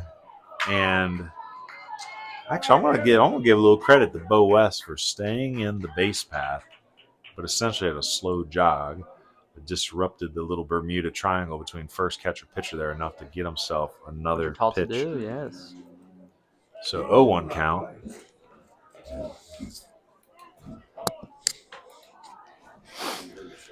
So Wilson still dialed in, hasn't really given up too much hard contact since the Colt Nelson double. I think as of now, that little bloop by Duckett is only the second hit given up by Wilson as he turns the lineup around. Runner's off, swing and a miss. 85 on the gun, and I don't know what seemed like second. 85 on the throw down too, and he gets Duckett stealing. So caught stealing, the old 2-6. Bo West finds himself in an 0-2 count as he swung through the pitch. Maybe it was a hit and run. It's either a hit and run or he's trying to protect the runner. So 1 out now. I mean, being a lefty, you have to protect the runner there because you are not in his way at all. Yeah. Say hats off to Kalmbach. Well, it was about a 55-footer there. Kalmbach, like you were saying, with the lefty in the box, the obstruction there, it can be hard to get a read on the runner. So good job with South Point communicating, being vocal. First baseman's got to be vocal out there. Give your catcher a chance. 1-2 count. We'll see what Wilson delivers after that bouncer. It might have been a changeup. You never know. Some of these young kids still struggle with that ball getting deeper back in the hand. If you were like me, I could not pronate worth nothing, so I taught myself a kick change before they called it a kick change. I had a 4-seam changeup grip that I would actually try to spin, get some fade. It was good on the lefties. Taught that pitch to Charlie Collins a couple years ago. It's been the 5th pitch he added to his repertoire. Swing and a miss on the curveball by Bo West. Colt Nelson to the plate now. So after the leadoff single. Now batting Colt Nelson, shortstop. The caught stealing, the K, was 2 outs and nobody on. So Tuscola, after threatening second and third in the first inning with only 1 out, haven't been able to muster up much in these last 2 innings here. But here's Colt Nelson, who's had the biggest swing of the day for the Mountaineers. Holds on a tough curveball right there. Good pitch by Wilson. I'm really impressed with this kid. He's been 82 to 85. Throws a little harder from the windup, as most kids do. Works fast, too. Ground ball right out in front of the plate. Pretty much a bunt. Kalmbach throws it into right field. Nelson's going to turn the corner. That might rattle around a little bit. He's going to go for 3. Nelson's got a little bit of speed. Long legs. He's going to go into third standing up. So E2 ends up being a 3-base error. Bummer. But again, gives Tuscola their second opportunity with runners in scoring position here. Evan Connor, dangerous ball. Evan Connor. Dangerous ball player. So we'll see if they choose to pitch to Evan or Amos. And these next 3 hitters, all collegiate commits. But Wilson only needs 1 more out. I suspect he's going to go after him. Wilson seems to be a very confident pitcher. Didn't pitch around Amos earlier in the game. Steps off. Yeah, never been a fan of going from the windup with a runner on third, even with 2 outs. You just don't want to give him too much secondary. Rule of thumb is you always try to get your lead off a third about as far as the third baseman's playing you. But in this case, when you got the windup, once he starts moving, you can get down that line a little bit. You just got to put the brakes on. Make sure you react as that ball hits the catcher's mitt. Fly ball down the right field line. It looks like it's hooking foul, and it's in play, but it bounces about 2 feet from Wilson out there, the other Wilson, for just a long strike. I wouldn't say it's a bandbox, but, these fences are reachable. I want to say I was told 306 down the left field line. What are we down the right field line? 310. 355 center. It looks like right center field's probably their toughest gap. Maybe left center because it goes up the hill out there a little bit. Kind of has that angle. I want to see someone take one up on the hill today.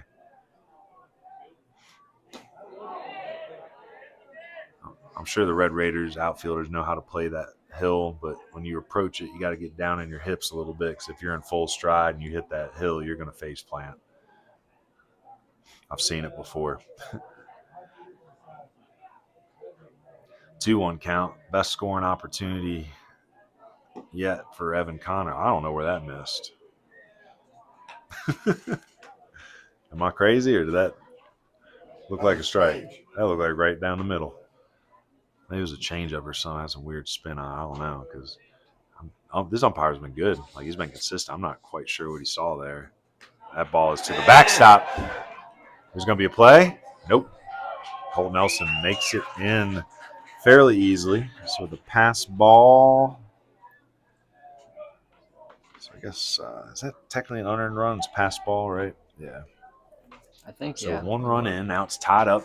New ball game, 1-1. New score. Now batting the pitcher, Amos Rich. It's ball 4 on the pitch as well. So Connor heads down to first. Connor's 0 for 0 with 2 walks. No courtesy runner for the catcher.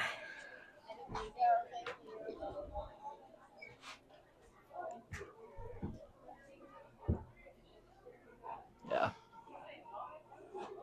Okay. All right. Blocked up. Nice job by Kalmbach.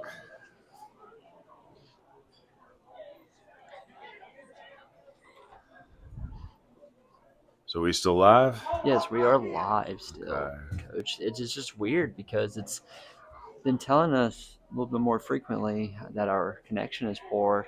I looked on the Starlink map and there's like a weird red dot in the middle of the sky, and I'm looking up at the sky and there's nothing out there. So I'm like, is there Aliens. Is the International Space Station between our internet and Earth?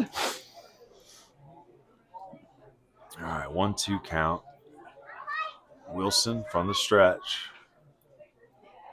Or excuse me, 1-0 count. I see the outs out there. So 1-0 count. Skies to pop up to center field. And that's King in to make the play in front of Wilson. So fly out, center field ends it, but not before Tuscola musters a run across on the pass ball to tie it up. We head into the bottom of the third. We're going to have the top of the lineup coming up for the Red Raiders and Smith, King, and Pruitt. Well, third inning, sponsored by American Legion Post 70. Just a reminder, their first tryout date actually, is on March 23rd at 4 p.m. over on Haywood Road at West Henderson High School. Interested players are required to attend at least one of the tryouts, with more dates announced soon. Follow their socials, Facebook up on the screen, give them an email, website. Reach out. Contact Coach Chris Decker. I know they have a X, formerly Twitter page. They're Legion big back in West North Carolina, Ryan. Oh, don't mind me. I'm sorry. I got a bunch of college coaches texting. Checking in, yeah. I ain't going to tell you who. But thank you to American Legion Post 70 being a proud sponsor of Baseball University. I think it's a good time in this little beginning of the third inning. We want to go and mention our travel home and away sponsors. Our travel sponsor today being Ion Outdoors. Thank you to Ion Outdoors for being my travel sponsor, helping with travel expenses. we encounter throughout this season, including gas, food, and in some cases lodging. They're also our home team sponsor, sponsoring the time that Baseball University puts towards marketing the game to coaches per game, like Ryan's doing right now, and editing and posting highlights for South Point Red Raider prospects, with recruiting and scouting content on social media for collegiate coaches post game. Our away sponsor, Mountaineer Oxygen. Thank you to them for sponsoring the time that Baseball University puts towards marketing this game to coaches pregame and editing and posting highlights for the Tuscola Mountaineer prospects, with recruiting and scouting content on social media for the coaches post-game. Thank you to Ion Outdoors and Mountaineer Oxygen Services for being our home, away, and travel sponsors. And speaking of that, like you were saying, it's a perfect example. I got a couple college coaches that are watching, checking in on this pitcher for South Point. They like the Reed Wilson arm, and I do too. He competes. He just wants the ball. Like you and I had mentioned, there are a few times where the bases are open. He's like, I got this. So I'm a big fan so far. Curveball looks good too. Again, we ain't got no track man or nothing here to tell you what he's spinning it, but there seems to be some depth. Again, it's a big thing for you kids listening now. It's all this data, right? So with a curveball slider, they're looking for spins of upwards to 2,800, 3,000. Change-ups, it's either way. You either want a change-up that deadens its spin or one that spins a bunch.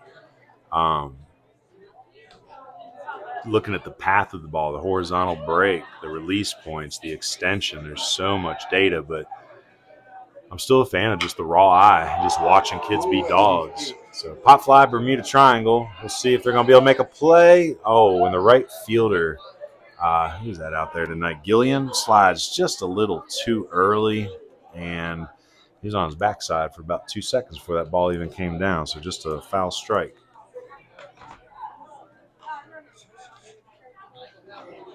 So I was going to say, at least they got a reason to do laundry tonight, but with those black uniforms, you can't even tell. Say South Point, on the other hand, they're going to need some bleach. Very dirty uniform here in our first batter, Smith, number 21. And Smith, the third baseman this evening, the George Mason commit. When I hear George Mason, I think back years ago when George Mason had that great run in NCAA basketball and made the Final Four as pretty much a mid-major high seed, or low seed, I should say. Ground ball picked up by West, thrown across the diamond for out number 2.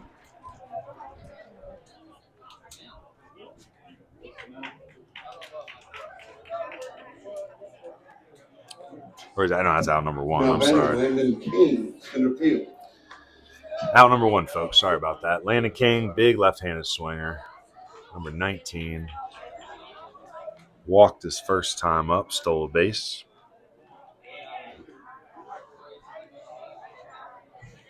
Timeout by the umpire here. I think he's asking for some more baseballs. Asking for some pearls. It's about $20 a baseball nowadays. That's ridiculous. Ooh, off the end of the bat. A little bit of English on it. Colt Nelson picks up. Strong arm. Fires across. So 5-3 and then a 6-3. And we got 2 quick outs here. Well, today, I don't think it's a switcher issue. No, I think it's a it's Starlink issue. shortstop. Looking at the sky on our Starlink app, having a little interruptions, but I don't think it's going that bad. Let's see.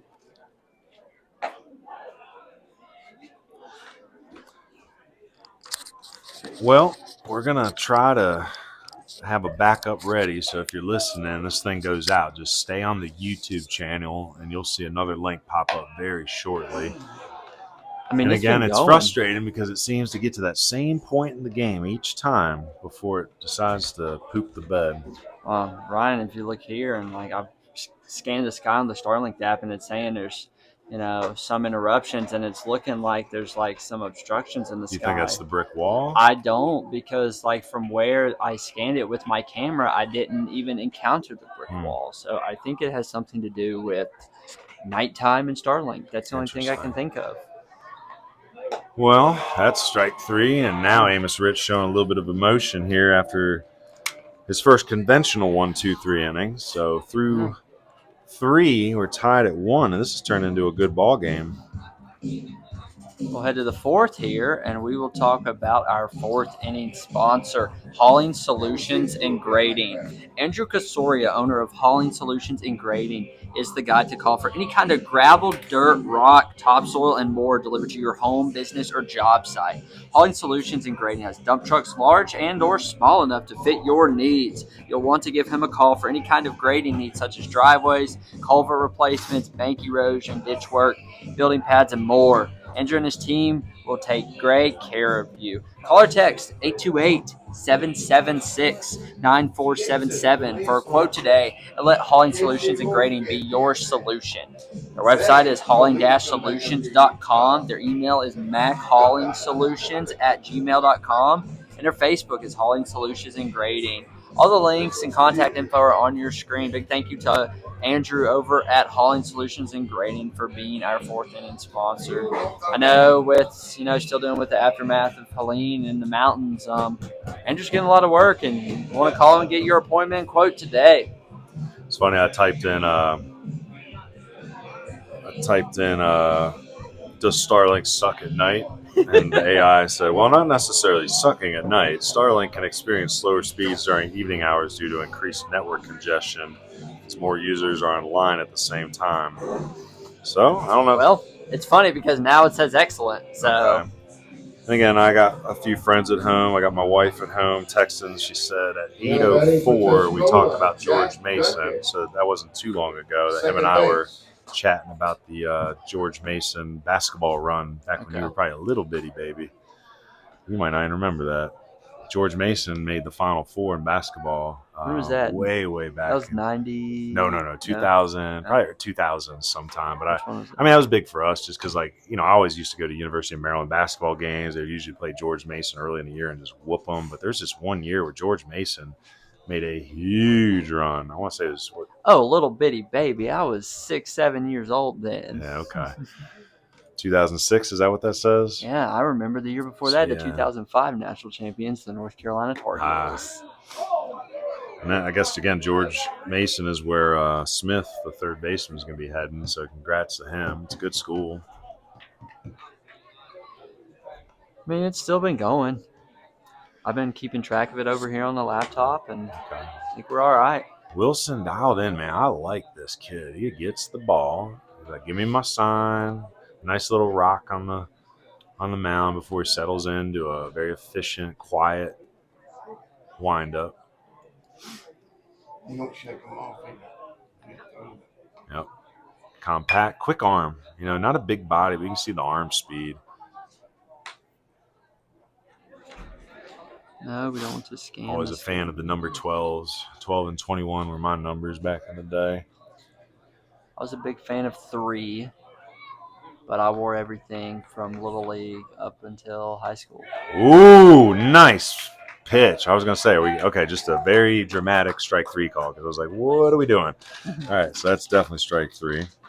Now batting, Bo West, third base.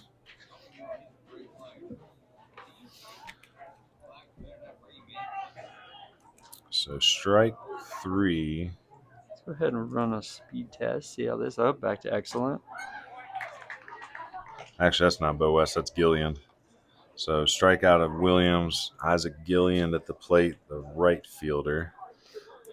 Hey, guys, you want to drop in the chat? Riley Schuler on deck. How the stream quality is going, audio, video. Yeah, I'd say technically we haven't dropped yet, so that's good. Yeah.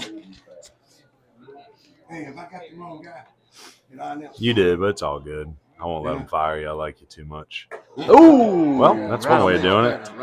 So Gillian, HBP, Riley Schuler now to the plate. Yep.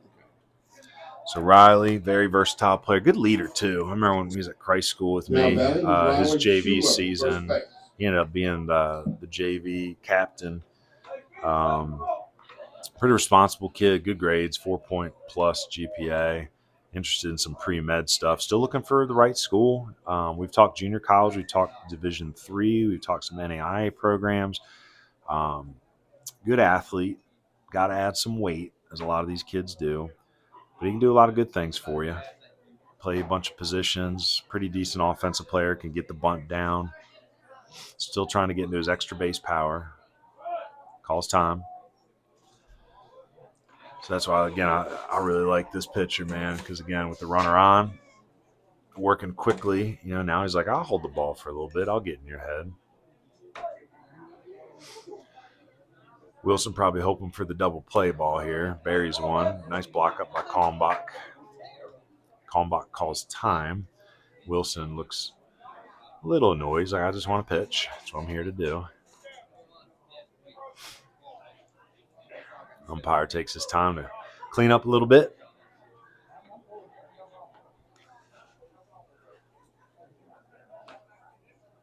All right, the dish is clean. The pitcher seems to have his plan. Kalmbach's behind the plate again. Schuler stepping in.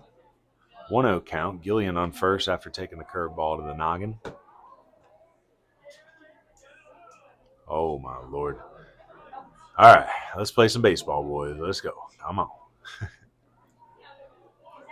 Again, 1-1 game here between these two Titans of Western North Carolina. Spins, throws the first, a little high. Ooh.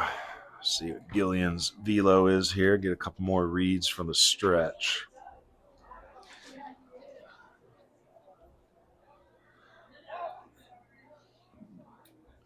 Big leg kick, throws 84 up and in, ball.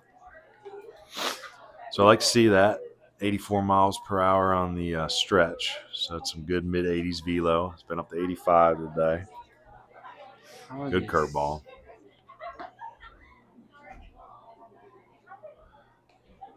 So 1 out. Gillian taking his lead. Back to first on the throw. Second pickoff attempt. I like these trees out here. Kind of creates that enclosed feeling. I think you referred to it as the Fenway of South Point there in left field with the tall. Is that evergreens? What are those? They're definitely evergreens. Yeah. Cypress, okay. Not an arborist. No, that's fine. So I should call the Asheville Arboretum, see if they want to be one of our sponsors. Or any of the I wonder what that place tree looks guys in West North Carolina Oh, making a lot so of many money tree recently. guys. Aspen Tree Service want to sponsor I'll us? tell you who's going to be making money over the next few years is the firewood guys. Well, All the trees that came down. There's still so many just laying on the side of the road and no one's touching. I'm like, dude, that's free firewood. I feel like I've seen some improvement in the last month, but you're right. There's still a lot of junk laying out and about. The one issue that they had out in California with those fires, they were saying all the trees down from years past, like we're going to have that problem, and we're not. I mean, we get forest fires. We had one last year. We had the campfire. Golly, that was pre-COVID. Yeah. But that was down in Lake Lure, Chimney Rock area back in fires. like 2018, 2017, somewhere around there. Yeah.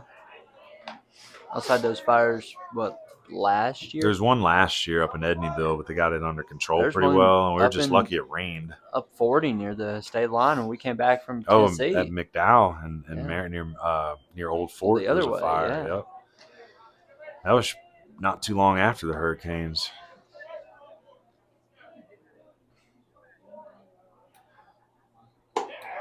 Velo's still there. He's just missing up these last couple batters. So first and second, and again, this is not how you want to approach the bottom of the lineup after being so reliable the first 3 innings here. So first and second, 1 out after the Williams strikeout to lead off the inning. Hyatt struck out looking his first time.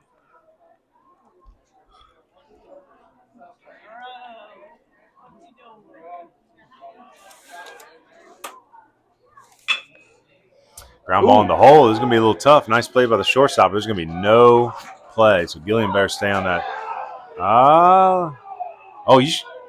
Could 100% scored right there. So, again, I know he's diving in the third. He's crashed on the bag. But the throw, the shortstop, Pruitt there, tried to toss it to the third baseman, thinking Gillian might not know where the ball is. Well, So he was sliding into third. Throw went all the way to the backstop here. He could have scored. There was nobody. Now Really. batting, Jack Duckett, second base. It's a tough read, but unfortunately didn't make the right one. So now it's 1-1 still, 1 out. Runners on all the bags. So Just 1 out. So infield single Strike called at the letters. for Hyatt. Puts ducks on the pond. Duckett, the 9-hitter, had that bloop single last inning. He led off the third with that bloop. So quickly to 2 strikes.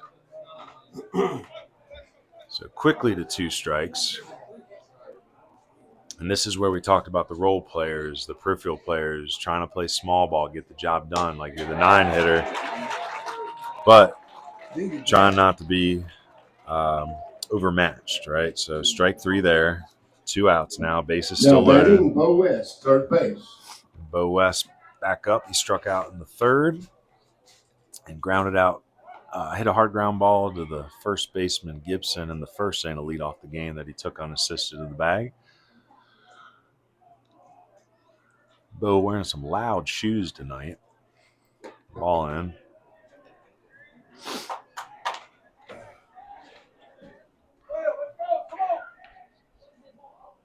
Bo's a good athlete, comes from an athletic family. Older brother, Jed, was a very good baseball player, big part of that Tuscola team last year. Playing football now. Quarterback, I believe, Jed West was. He's at Campbell.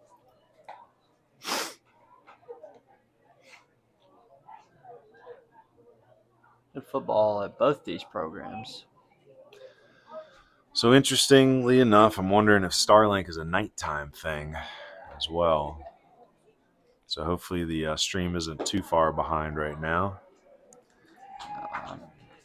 I know I've gotten a couple texts. There was a couple periods of buffer. I mean, right now I'm got on my phone on cellular, and we've got 52 current viewers. Thank you, guys. We really appreciate this. Really cool. Well, it's to a see good that game. number It's go not up. us. It's Yeah. the 2 teams on the. Oh, Bo West puts one in the gap. Let's see if that ball It's gets down. down. It does. 1 is in. No throw in. Ooh, he better get on that bag. Okay, because I was going to say they get him out second. He wasn't across that home yet. So 2 in. So base hit, 2-run single by Bo West. Scores Gillian from third and Schuler from second. Hyatt stays at second. And they're going to make a pitching change, but I'll tell you, that's really the. I mean, he kind of put the runners on himself there, but it's one of those things where the talent is there. Wilson, the talent is there, but right now he's the pitcher on record, down 3-1. Well, during this pitching change, we'd sure like if you would help support Baseball University of the Blue Ridge. Visit our Patreon, www.patreon.com/baseball BB University WNC. The more financial support Baseball University of the Blue Ridge can earn, the more coverage of Western North Carolina baseball we can bring you. Items include the Western North Carolina College Tour Series, the Western North Carolina High School Scout and Streaming Series, some Legion coverage coming up this summer, weekly media content, highlight films, and anything else you can think of related to mountain baseball in Western North Carolina. Choose which tier is right for you at www.patreon.com/BB University WNC. Yeah, Coach had the Patreon going for a little bit, but kind of revamped it. We're going to add some things. We've got first access to the coaches polls, first access to player of the weeks, and we're about halfway through week 1 of the North Carolina high school baseball season. Say Wyatt McSwain making a case for player of the week with his player of the game performance yesterday. Yeah. exciting to see who's going to be our first Mountain and Foothills Player of the Week. So you can get that early on our Patreon. All right, let's see here. So Wright goes 3 2/3. He's responsible for the 2 runners on, but right now 4 hits, 3 runs, 2 earned, 2 walks, 5 Ks. I thought he did great overall. I mean, the stuff is there. 82 to 85, spins it. And now the new pitcher, the lefty, Jacob Shell. So lefty on lefty action here. Colt hit a double and was stranded in the first, and then reached on an E2 when we saw the little nubber out in front that was thrown into right field by Kalmbach. So technically 1 for 2. So again, 2 runs in here, 2 still on. Tuscola trying to make a statement win after losing to North Buncombe yesterday, and I know that the Red Raiders are wanting to pick up a W of their own after opening night loss to Burns.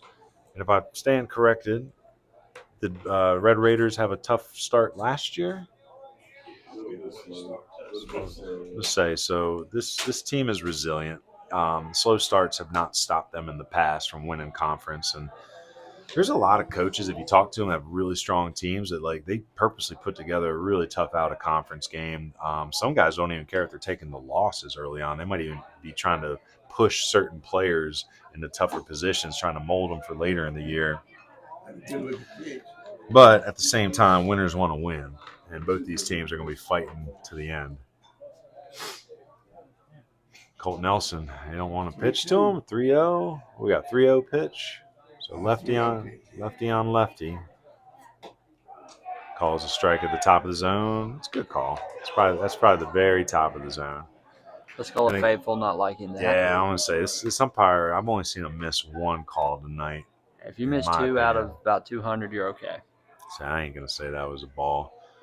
I'd want that pitch if I was pitching. Delivers inside, hits him, and that is going to be another bases loaded opportunity. So West moves up to second, Hyatt over to third, and with the HBP, Colt Nelson heads on down to first base. Now batting, Evan Connor, catcher. And the last time there was bases loaded in this inning, Bo West ripped a 2-run single. So we'll see if Evan Connor has got plans of his own. Little example while they get the Evo Shields off, what Switcher Studio can do. Your sponsorship money is going towards. We got a little 3-angle camera here. All 3 phones are currently live on your screen, and we have the home plate and pitching, and then the full field view, and then the third base line. Really cool to see what your sponsorship money is going to. And one thing we noticed is through the first couple games is trying to keep these cameras somewhat in the same triangulated area near the Starlink.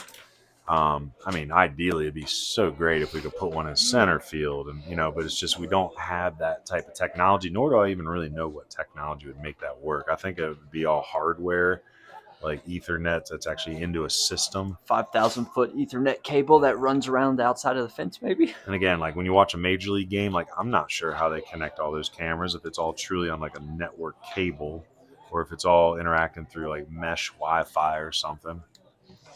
I think it's mesh Wi-Fi. I think it's a mix of, being plugged into the hardware, and they built the hardware into the stadiums and arenas. So Right. It's a little bit out of our pay grade.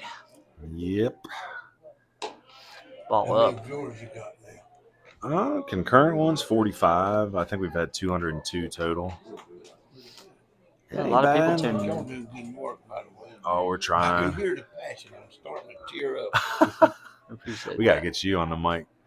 Oh, really? Say we get a full booth of mics in here. Wow, you don't want me on the mouth. So I'm preaching something. Well, that's why it's fun. We like that. I like talking to other people who love baseball just as much as we do. There's so many good baseball heads in this area. It's unbelievable.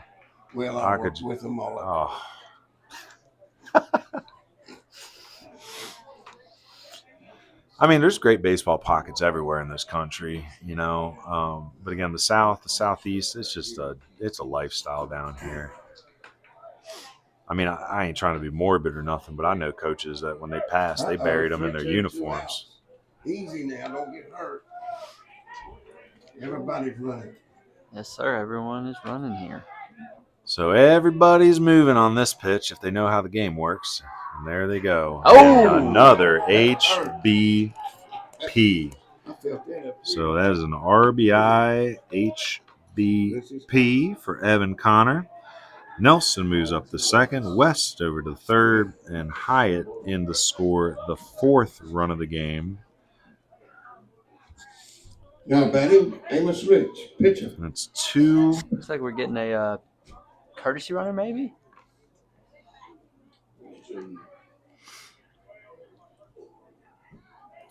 All right, so 2 runs in on the Bo West single and a run in on the RBI hit by pitch. Makes sense in this situation, I guess, with Evan. He's an athlete. They usually don't pinch run for him if he's the lead runner. Okay, Elijah Hampton in the run for Now running Elijah Hampton. Courtesy runner for the catcher, Evan Connor. His gear Again, on. Evan is 2 outs. fine. He's getting his gear on. It's just when you're buried, you're third in line on the bases. Evan, a good athlete. If he was the lead runner, he'd probably still be in there. Give him time to get his gear on, get It's a ready big to go. chance for Amos Rich to give himself some run support here. Ball out. So Shell struggling a little bit. And unfortunately, I think that means that run is charged to Wilson. So now 4 runs, 3 earned for Wilson. Everybody else at this point. Foul back. Going to the parking lot. Oh, there's another one. You know how many spots away I was earlier? The rest, or no, 3. West is the last runner on third that is attributed to Wilson. So we'll see how this inning finishes up. Ooh, nice little pitch there. I think he went. Okay. Nope. I don't know. Glad I'm not umpiring tonight. Be hearing it. It's not a fun job. It is not a fun job. Well, they're struggling to find them. Hey, they are. We got to do a better job as fandom of not scaring away all our umpires. Nobody wants to do it anymore. And as a coach, like, you got to know how to argue with umpires the right way. I mean, I loved arguing, but I would always get right up close to them, cover my hand over my mouth, and turn away from the field until they gave me a reason to take it further. But they say you can't say you, yeah. Oh, nice little pick at third base there by Smith. Throws it across. Great play. It's out number 3. That was a nice little play. So 3 left they on bat base. around technically. So Tuscola bats around 5-3 on the final out there. 3 in. They're up 4 now. We're still in the 4th inning, so let's talk about our 4th inning sponsor, Hauling Solutions and Grading. I know Andrew Casoria well. We've done business with him several times through Hauling Solutions. He's the guy to call for any kind of gravel, dirt, rock, topsoil, or more delivered to your home, business, or job site. They have dump trucks large and small enough to fit your needs. You'll want to give them a call for any kind of grading needs, such as driveways, culvert replacements, bank erosions, ditch work, building pads, and more. Andrew and his great team will take care of you. Call or text 828-776-9477 for a quote today and let Hauling Solutions and Grading be your solution. They have their own website, hauling-solutions.com. You can also find them on Facebook.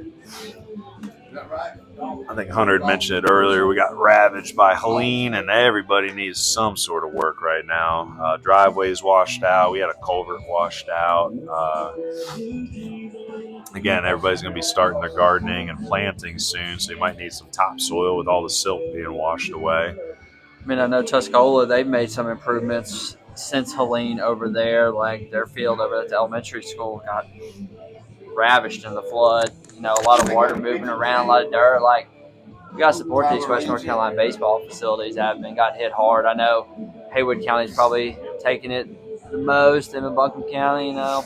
I haven't seen how Charles D. Owens' field has looked. I know it's up there on them and ACA are by far probably the worst. I know they play Roy Hobbs old man baseball over at Charles D. Owen Middle. My dad's played there, and we were kids. We'd go over in that low bottom below the pool, and I don't know what happened to that field. It probably just washed everything away. That whole Swananoa area got touched up pretty rough. I have a really good friend. She's works at that foster school over there. Mm-hmm. Man, did they get hit, but luckily nobody lost a life in that particular scenario. Yeah. Wasn't fortunate enough for a lot of people who lost their lives. It was a sad time. I think everybody was kind of quiet for a while as we worked hard with our chainsaws and everybody just trying to help neighbor. And then I remember when the floods hit, I remember thinking immediately, like, everybody's going to work together. That's what this place does. Mountain Pride, West North Carolina. Yeah, I mean, it's crazy how well we take care of our neighbors. When our house burned down in 2019, like, we kind of had that kind of foreshadowing of what, or the microcosm, the macrocosm, like the neighborhood picked us up. And then when Western North Carolina got hit as a whole, like, everybody just picked each other up.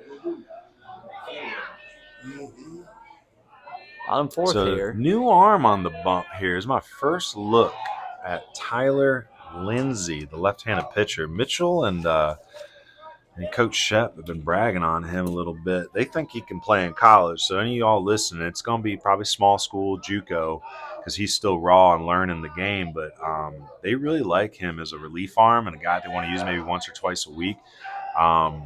Again, his name is Tyler Lindsay, left-handed pitcher, senior, looking for some small school opportunities, junior college opportunities. Good kid. Met him for the first time before the game and just told him, hey, your coach has been saying a lot of good things about you, so good luck tonight.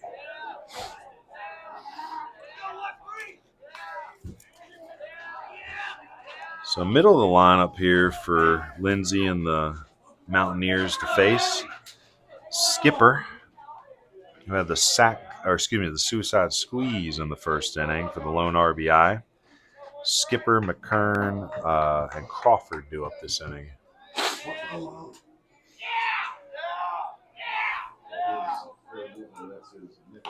Nice pitch, 2-1. A little bit of movement on there. Yeah. That was something. I don't know if that was a fastball or a changeup.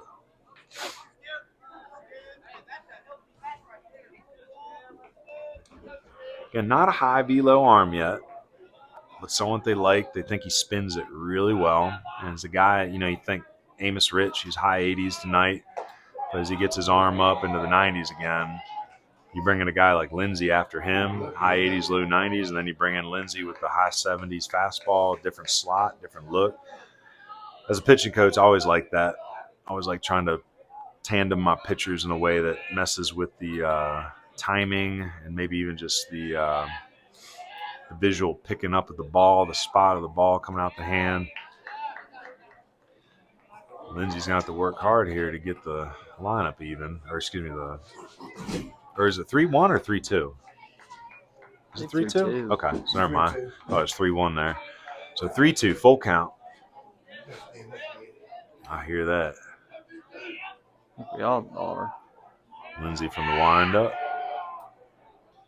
Nice job by Lindsay collecting strike 3 against Skipper. Falls behind, 3-0 and comes all the way back? Yes, sir. That's great. Nice job by the lefty.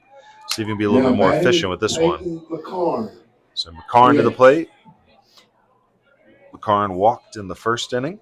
Working low 70s on the back off speed on the last 3 right there. I was going to say not a ton of velo. He's more of a finesse guy. Changeup, curveball, fastball. That looked good. But again, you think coming after Amos Rich and the timing issues, Lindsay's a guy, you bring him in after Rich and put him through the lineup one time and then go to your next guy. Not necessarily a glorified role, but an important one. And when you can get your pitchers to accept who they are and fill the role that you put in front of them, well, that's a pitching staff. You got a lot of weapons you can pull out of the bullpen there.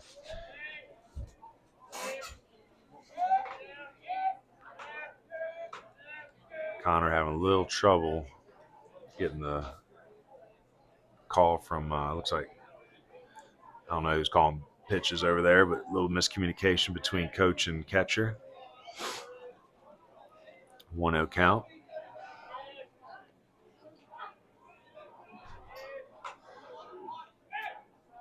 Ball up.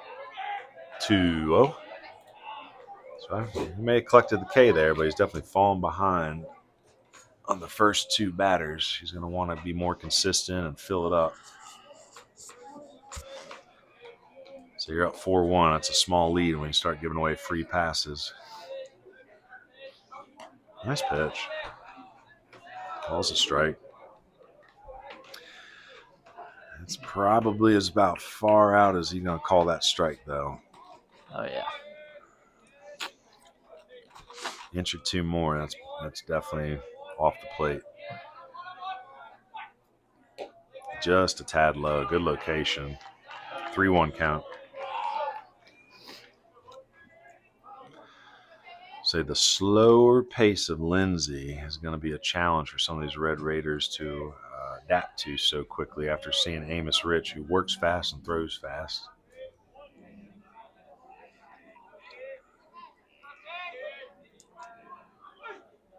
Swing and a miss. Again, nothing crazy about that pitch. It's just a timing thing. That ball's middle in or middle out over the white of the plate. Swings right through it. 3-2 count.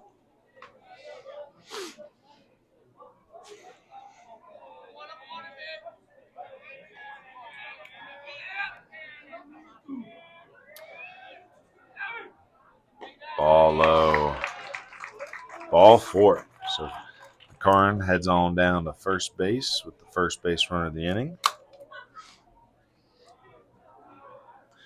Still appreciate all our viewership out there. Hopefully we're not battling with the buffering too much. Like I said, if this broadcast goes down, don't bail on us. We'll be right back up if we run into having problems.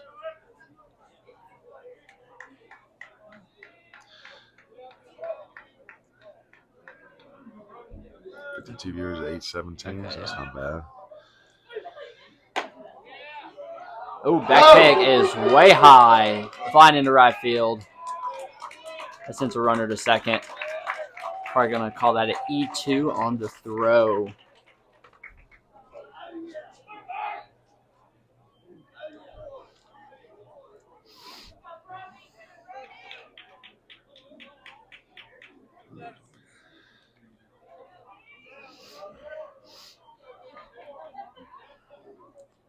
Lefty on lefty here. The runner on second.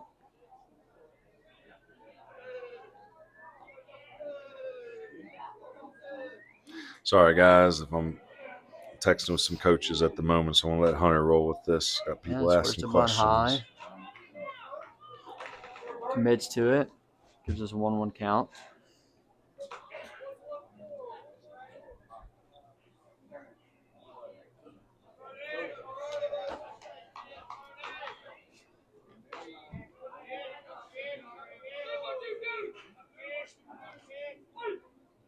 Squares around, puts it down the third baseline. That is a great bunt, and he will beat it out with no throw.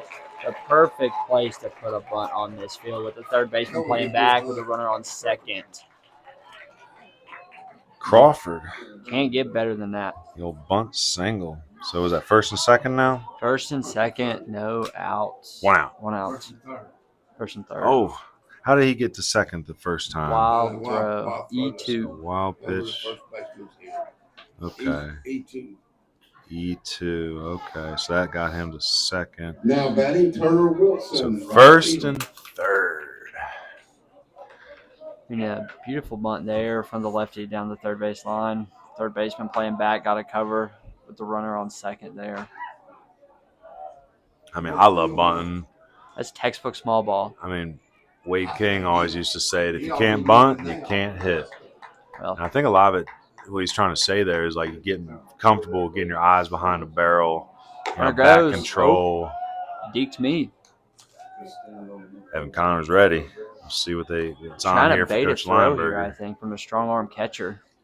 Committed to Gaston, which honestly, that's top 15 JUCO. I think the JUCO power rankings came out today, and they were number 17 in the D1 JUCO. But I'm going to tell you, boys and girls, junior college baseball right now, that's where a lot of the D1 prospects are headed. Connor going to throw through, misses the tag at second, and that's going to allow the run to come in from third. So good throw by Connor trying to nab Crawford, but it allows McCarn to come in from third base for the second run of the game. Now batting, Jonathan Comba. So Catcher. the two, you got a double steal here. That was a great play. I love the small. And again, that's why these are state championship caliber team here, knowing how to play the small game of baseball, small ball. And again, Lindsey fighting here, battling, but he's inexperienced. So the pressure is on a little bit. For anybody watching tonight, I think he's a great junior college arm, someone to work with, someone that doesn't have a ton of experience. Honestly, when talking to the coaches, this sounds like the first year that coaches have really he's found some coaches to invest in him, especially with Mitchell Whitener, Bradley Pace, of course, Zach Shepard. They all believe in him and are glad to have him on staff, but they know they got to teach him a little bit. Well, we got a little bit of a lull here as they meet at the mound. So let's talk about the Baseball University social media platforms. Again, we are on Facebook. We are on X. We are on Instagram. And, of course, we have the Patreon and we have YouTube. So if you're listening right now and you're not subscribed to the YouTube, please do that. That helps us. X, man, that's where you kids got to be for college baseball. I think X is probably one of the most popular social media formats right now, but high school kids are still not really using it the right way. I think that's where you can get so much free recruiting help if you know how to use an X account. And then, again, Facebook's great for the local connections. So make sure you're following us on all our social media platforms. Lindsey delivers. Swing and a miss. So, again, we find ourselves with one out, one run in, one runner on at second, a 1-1 count, 2-1 count, sorry. Lindsey holding the runner at second, Nelson right in his pocket, delivers just high. That's a ball. I say it kind of reminded me of that call on Colt Nelson earlier, but I think that was just a little bit higher. Again, Wilson, the batter today, 0 for 1 with a strikeout.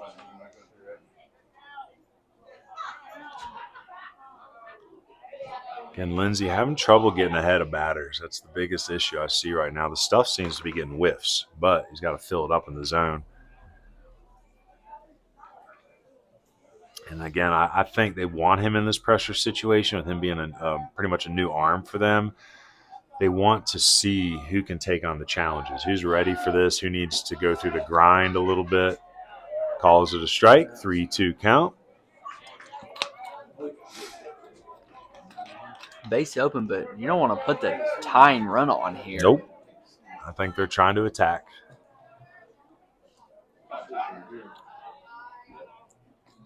Outfield slightly shaded towards left field. Foul back here. I should say center fielder Williams slightly shaded to left field. The left fielder, I think, is a Hyatt out there today, and the right fielder Gilliand are straight away. Nelson in the pocket of the runner at second, trying to keep Crawford close, and Lindsey pretty stoked right there to collect strike 3. Big out for Lindsey and the Mountaineers there. 2 outs. Number 8 hitter, the catcher Kalmbach, coming to the plate. Now batting, Jonathan Comba. Catcher. Kalmbach working hard behind the plate tonight. He did have the E2 earlier in the game, but it was aggressive play. I like his style so far. Lindsey turns and looks the runner back at second. It's the beauty of the second base pickoff move. Nothing is a balk as long as you make the move towards the bag.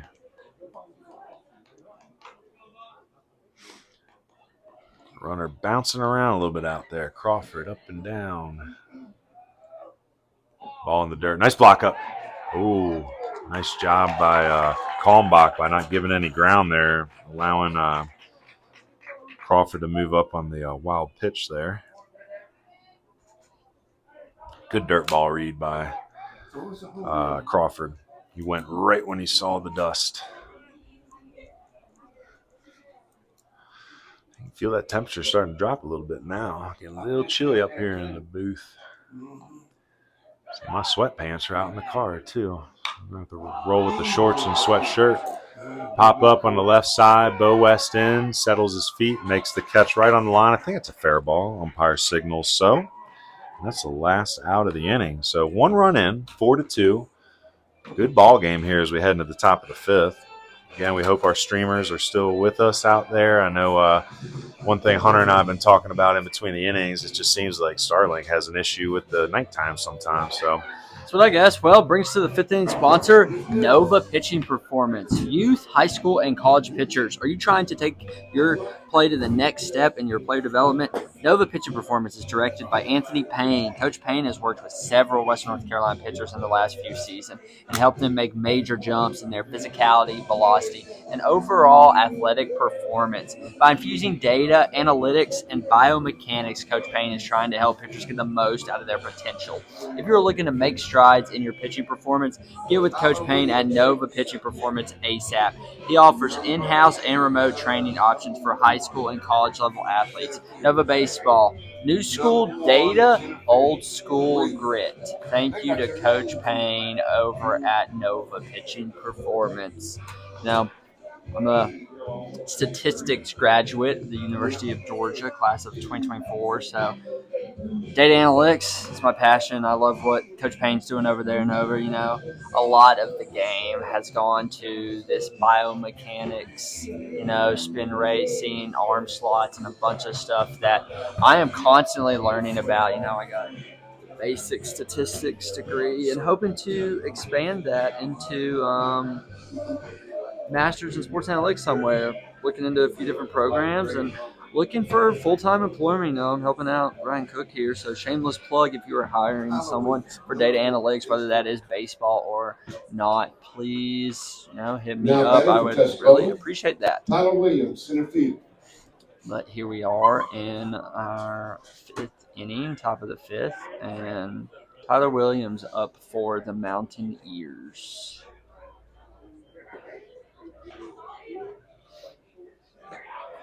There's a 55-footer in the dirt, 1-0. Yeah, guys, stream is looking good. Hopefully we are up to par tonight after a few games this week. This is game 3 of 4 for us this week. Another ball in makes it 2-0. I think at the mercy of myself while Cook goes and finds either something to eat or sweatpants or something, so we'll see how I do. He's going to try to come back here. Down 3-0. Williams probably going to leave the bat on his shoulder here if I had to guess. Who's that? Peyton? You got Peyton.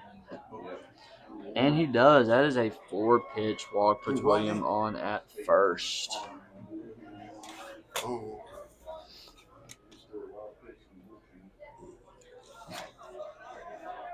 Now batting, Sean Gilliland, right field. Right fielder up. Going to go talk with Coach over down the third base line.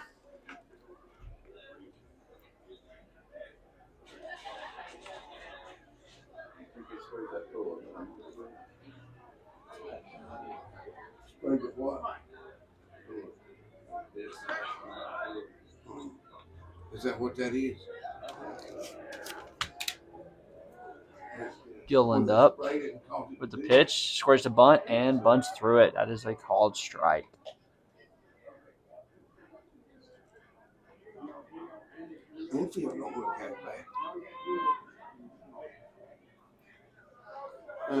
Gilliland, the junior, plays all the positions. Infield, outfield, right-handed pitcher, all over the diamond.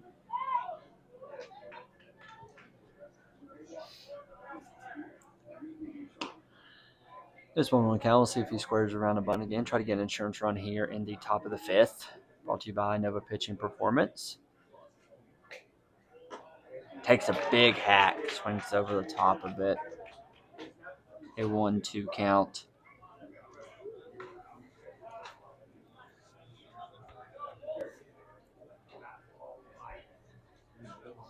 Don't really know as much about these players. Oh! First base occupied, so drop third strike. Does not warrant an advancement. Gives us our first out of the 5th Now inning. batting Riley Schuler. Went down to talk to Nate Toney a little bit. Say Nate played some college ball at Paul DeCamp and just was a big time prospect. He's up to 90, and we were just talking. It's surgeries and injuries, just getting to a point where sometimes you just got to stop. And that's where it was for me. I was at Ohio Northern, the arm just kept hurting, and it's just like school's expensive, and I don't want to rehab again. And God's just telling you to be a coach, But he might hop up in the booth with us here in a little bit. Expecting his first child in May, end of May. Congratulations, Nate. I know, a little premature. Congratulations for you, and you have about 3 more months of sleep to take advantage of. Which, again, when you have a pregnant wife, sometimes the sleep isn't always there either. But he's going to be a good dad. All right. What did I miss? Where are we at in this lineup? Williams walk and Gillen strikeout. Swinging. One on count. Gillian Ball up and walk. high. Some chin music there. Schuler strikeout. Yeah, I was telling the viewers before we got back, I don't know much about these guys like you do. You're fully invested in their recruiting process, talking to coaches about them, on the phone with these guys, on the phone with their high school coaches or college coaches. And, I haven't been fortunate enough to be able to talk to any of these guys. So. Well, you've been busy. You've had school, just graduated and all. I mean, if you went back in time to 2018, you could probably tell me every player from probably 2010 to 2018 and what they did.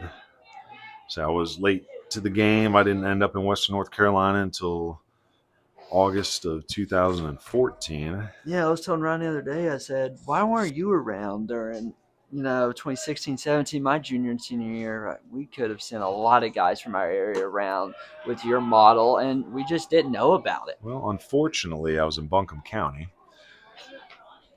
And my first coaching job when I moved down, I'd been coaching high school ball at Aberdeen High School in Maryland. And the only job I could find when we were trying to get down here was Cane Creek Middle. Took their middle school program. Some of the best kids I ever coached.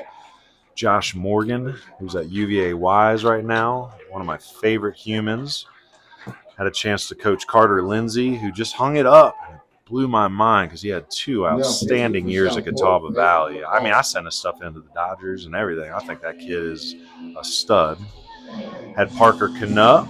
Enjoyed coaching him. I was the first coach that ever taught him how to pitch, and he ended up throwing 94 miles per hour and played at NC Central and then went to Cleveland Community College and ended up at Lenore-Rhyne before hanging it up with the arm injury. Dane Frelick, really enjoyed coaching him at Cane Creek. He ended up at Framingham State. Golly, who else did we coach? Coach Alex Flynn, who ended up playing football at Eastern Carolina. One of the best. Yeah, you're naming names that I remember. I was like, dadgum, a lot of AC boys. One of the best middle school baseball players I ever coached was Deontay Ellison, who tragically was shot and killed. And when he was 19 a few years ago, broke my heart. I thought that kid had so much potential. I played with new head coaches.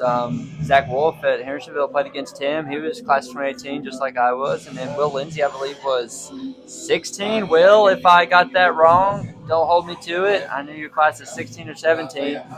And played over at West. And new Brevard head coach. So, really. So, wait, hold on. Schuler at first base? I thought he struck out. So he must have walked. So Gillian struck out. Gillian struck out. Okay, I had that backwards. I had it backwards. My bad. Yeah, a few guys who around my age are getting their first chances at a head gig in West North Carolina. Really excited to see their longevity as head coaches. Well, real quick, coming back from this pitching change, let's go ahead and give a big shout out to our broadcast sponsor, CamWood Bats, located in Haywood County, serving baseball and softball players across the nation. Go to www.camwoodbats.com and use our coupon code BBUWNC for a 10% discount on all purchases through their website. You can get those game bats, tees, tutorials, trainers, and so much more. Thank you to CamWood Bats for being our broadcast sponsor of the Western North Carolina Scout and Streaming Series. Who's in the pitch here? That is Clayton McCorn.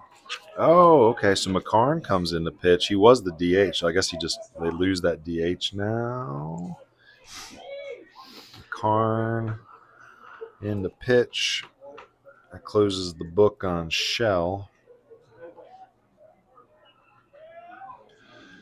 Yeah, another good player I enjoyed coaching at Cane Creek was Noah Sorrells. He ended up being the pitcher of the year at TC Robertson, and then went to St. Andrews, NAIA school. And again, that's those were kind of the boys that motivated me to do baseball university, because I mean, even though it was middle school and I kind of followed them into high school, I just kept trying to tell them, like, this is what you do. These are the schools you got to look at. This is how you contact coaches, blah, blah, blah, all that good stuff. That's pass ball. Got to turn the glove on that once. Allow both those runners to move up. I'm still a little confused here because we got 2 runners on. Who was the leadoff hitter? Williams? Yes. Here was Williams, Tyler Williams. And what did he do? He walked? I forget. So he walked. Okay, then Gillian Cade. Then Schuler walked. Now they both move up on the wild pitch. Hyatt, a little blooper. We'll see if it stays up. They're tagging. Oh, he drops the ball. Golly, error or a single? Because I think it's a high school single. I think it's a Mason Harrell coming up. We like Mason. Mason pitched yesterday. Mason's a good arm. Bases loaded right now. Now batting, Mason Harrell. Or no, excuse me. First and third. God dang, I'm screwing up here. I'm just assuming. So Williams scores. Gillian struck out. Schuler to third, and the single. Golly, come on, Coach Cook, duck it at the plate now. The 9-hitter, or excuse me, Mason Harrell pinch hitting. Sorry, and Mason Harrell comes in, and I guess they just didn't like the look of the new pinch hitter. Hit him, put him down at first base. Bases loaded. So Hyatt goes up to second. Bases loaded. 4th hit by pitch. And Harrell, good pitcher. That's what he wants to go to college for, is pitching. But he's a good utility guy. He can play infield, outfield. He can pretty much play 5, 6, 7 positions.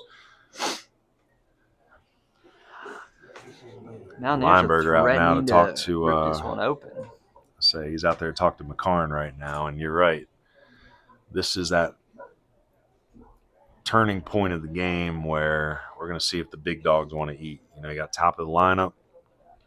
We got a lot of big-time commits in this game on both sides, but now it's time to see who's going to step up in the big moment, who wants to be in the big moment.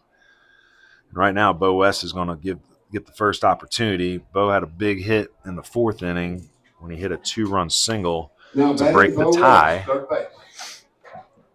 So right now, Bo West, very important hit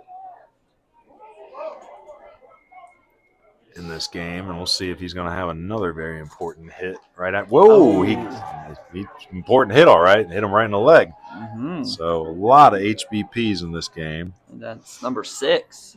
So he goes down to first. Schuler scores, and Harrell will move up to second base. So bases are still loaded. Just about to mention now, Coach Lineberger bringing his infield in here to try to cut down on a run, maybe turn a double play, and all just got wild. Now batting, Colt Nelson, shortstop. With 1 out, I mean, you can try for the 2 to, come home. The four. I don't know what I'm talking about. Get out at home, out at first. The blank 2-3 double play. Blank 2-3. There we go. Blank 2-3. That's a good way of putting it. 1-2-3, the 4-2-3, the. I'll tell you, this is the moment Colton Nelson dreams for. This kid loves baseball. He got bases loaded right here. 1 out. Chance to. What did I say? That was 310 down the line. 62. What's that? 310 down the right field line. Yep. I mean, he's got home run potential. That ball is to the backstop. But now bounces right off the bricks and back to the catcher. So. Kalmbach jumped on that ball pretty quickly and nowhere to go for who's down there at third base. That is Hyatt or Yes, Hyatt at third. Hyatt at third, Harrell at second, West at first, Colt Nelson at the plate, Connor on deck, Amos Rich in the hole. So 3 very dangerous hitters coming through the lineup here. And that's another HBP. This is starting to get a little silly here, folks. And we're going to see exactly what Coach Lineberger wants to do. Looks like So he's going to Hyatt come out comes and in pull to him. score. Harold to third. Who's this? West to second. Or excuse, I don't even know where I'm at right now. Hold on.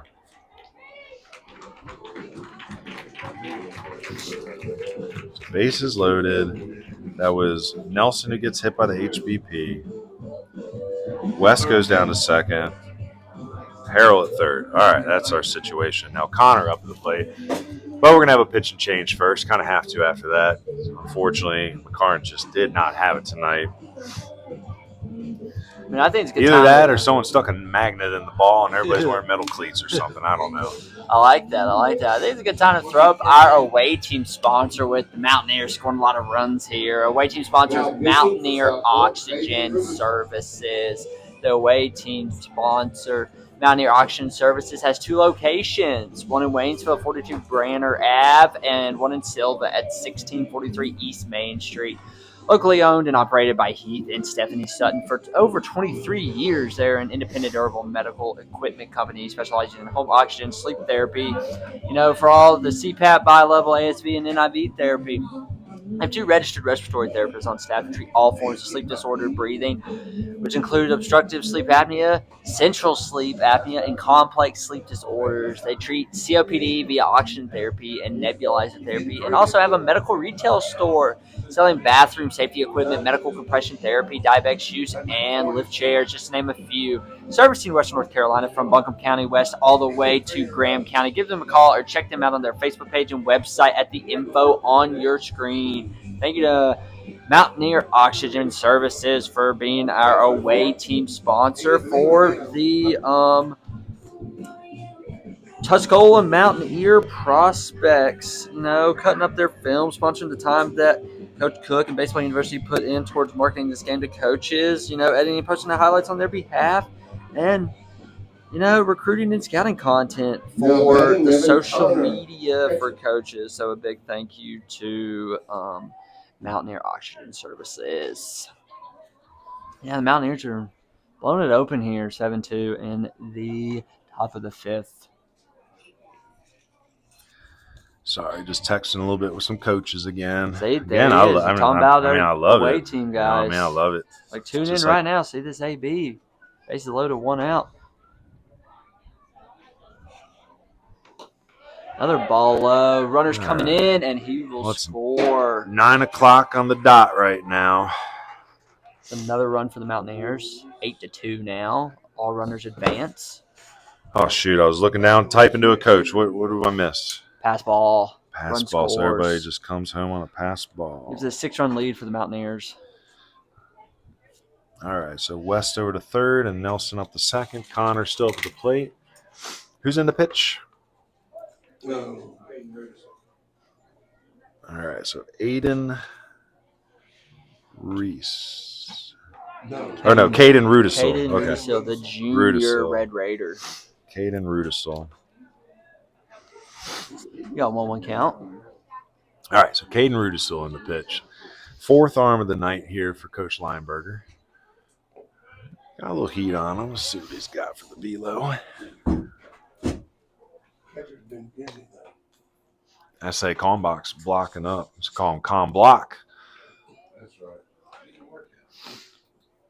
God, I could never be a catcher. I know. I say I just thinking my knees are hurting thinking about it. I think that's the only position I never played.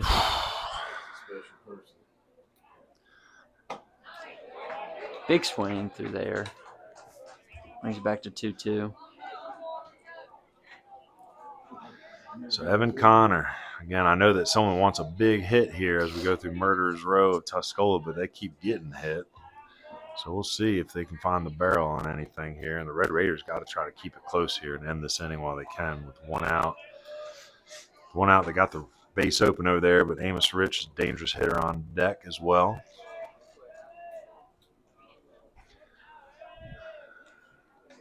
2-2.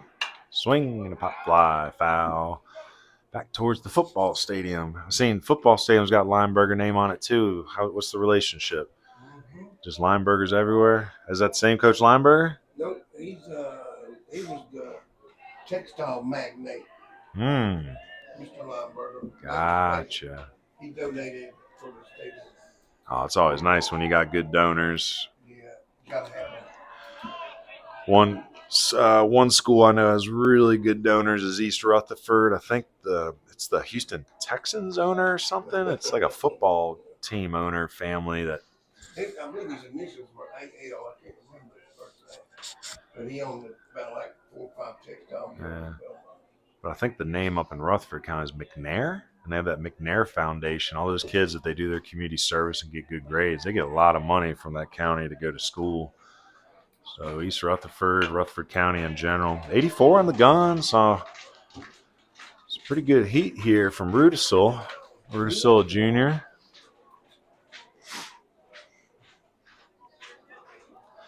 Evan Connor, 3-2 count. Again, first base is open, only 1 out. Evan Connor definitely got over the fence pop. Hit a bunch of dingers last year. I want to say about 4 or 5 of them. 85 on the gun. So Rudisill bringing some heat. I know it's a 3-2 count, but after 2 foul balls on 84, 85, golly, if you can throw.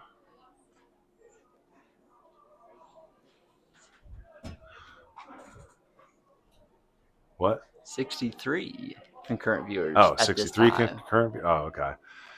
I'm not smart enough to know like your military hand codes. Ball 4 takes base. Every time we do something inconspicuous like that, I'm like, is the stream down?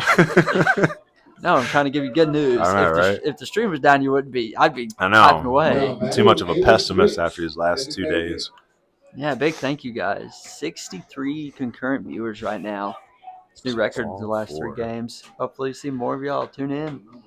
So Connor heads down to first with a walk. Nelson's still out there at second. He's on by HBP. Oh, the courtesy runner. Yeah, I got 1 out. Say you guys. I mean, Tuscola ain't paying me or nothing here. I mean, I like them, but I'm not going to be sad if the Red Raiders win. If the Red Raiders win, I'm going to be happy too, you know. Use guys. Use mountain kids. Get out of here. Swing and a foul back by Rich. So all 3, oh my gosh, how many? We have 1, 2, 3 hit by pitches in the inning. 1, 2, 3 walks in the inning.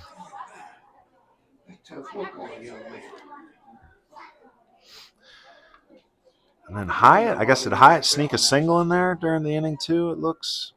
I don't know. My scorecard is messy today. Hopefully that don't affect the let's see here. Ooh, nice pitch. That's some decent depth on that curveball there. Yeah, he's on deck. So Amos Rich. I think Amos Rich is still the pitcher of record. Nice pitch at the top of the zone. Oh, yeah, to get the win. Yeah.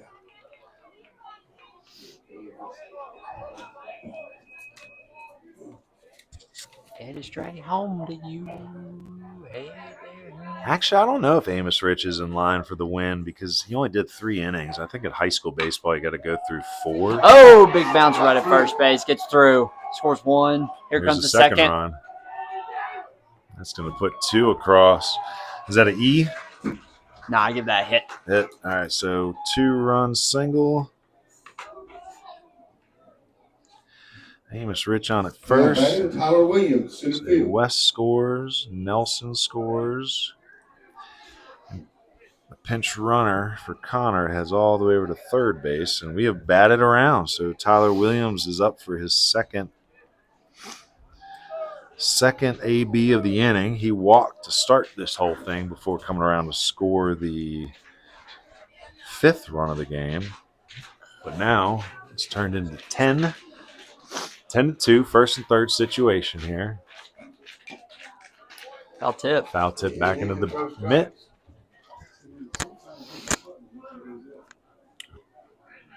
It's a good statement performance here by Tuscola, but at the same time, we talked about it earlier in the game. A lot of these big dogs don't want to give away opportunities, and the ball's in the hole. Nice pick by the shortstop. Second for one, and bounces throw to first. So we'll call that a fielder's choice RBI. So fielder's choice. Rich out at second on the 6-4. It's RBI for Tyler Williams.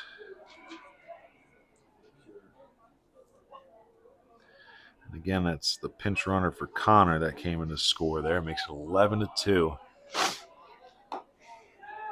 And that brings Gillian to the plate. Tough day for Gillian. 2 Ks and a hit by pitch.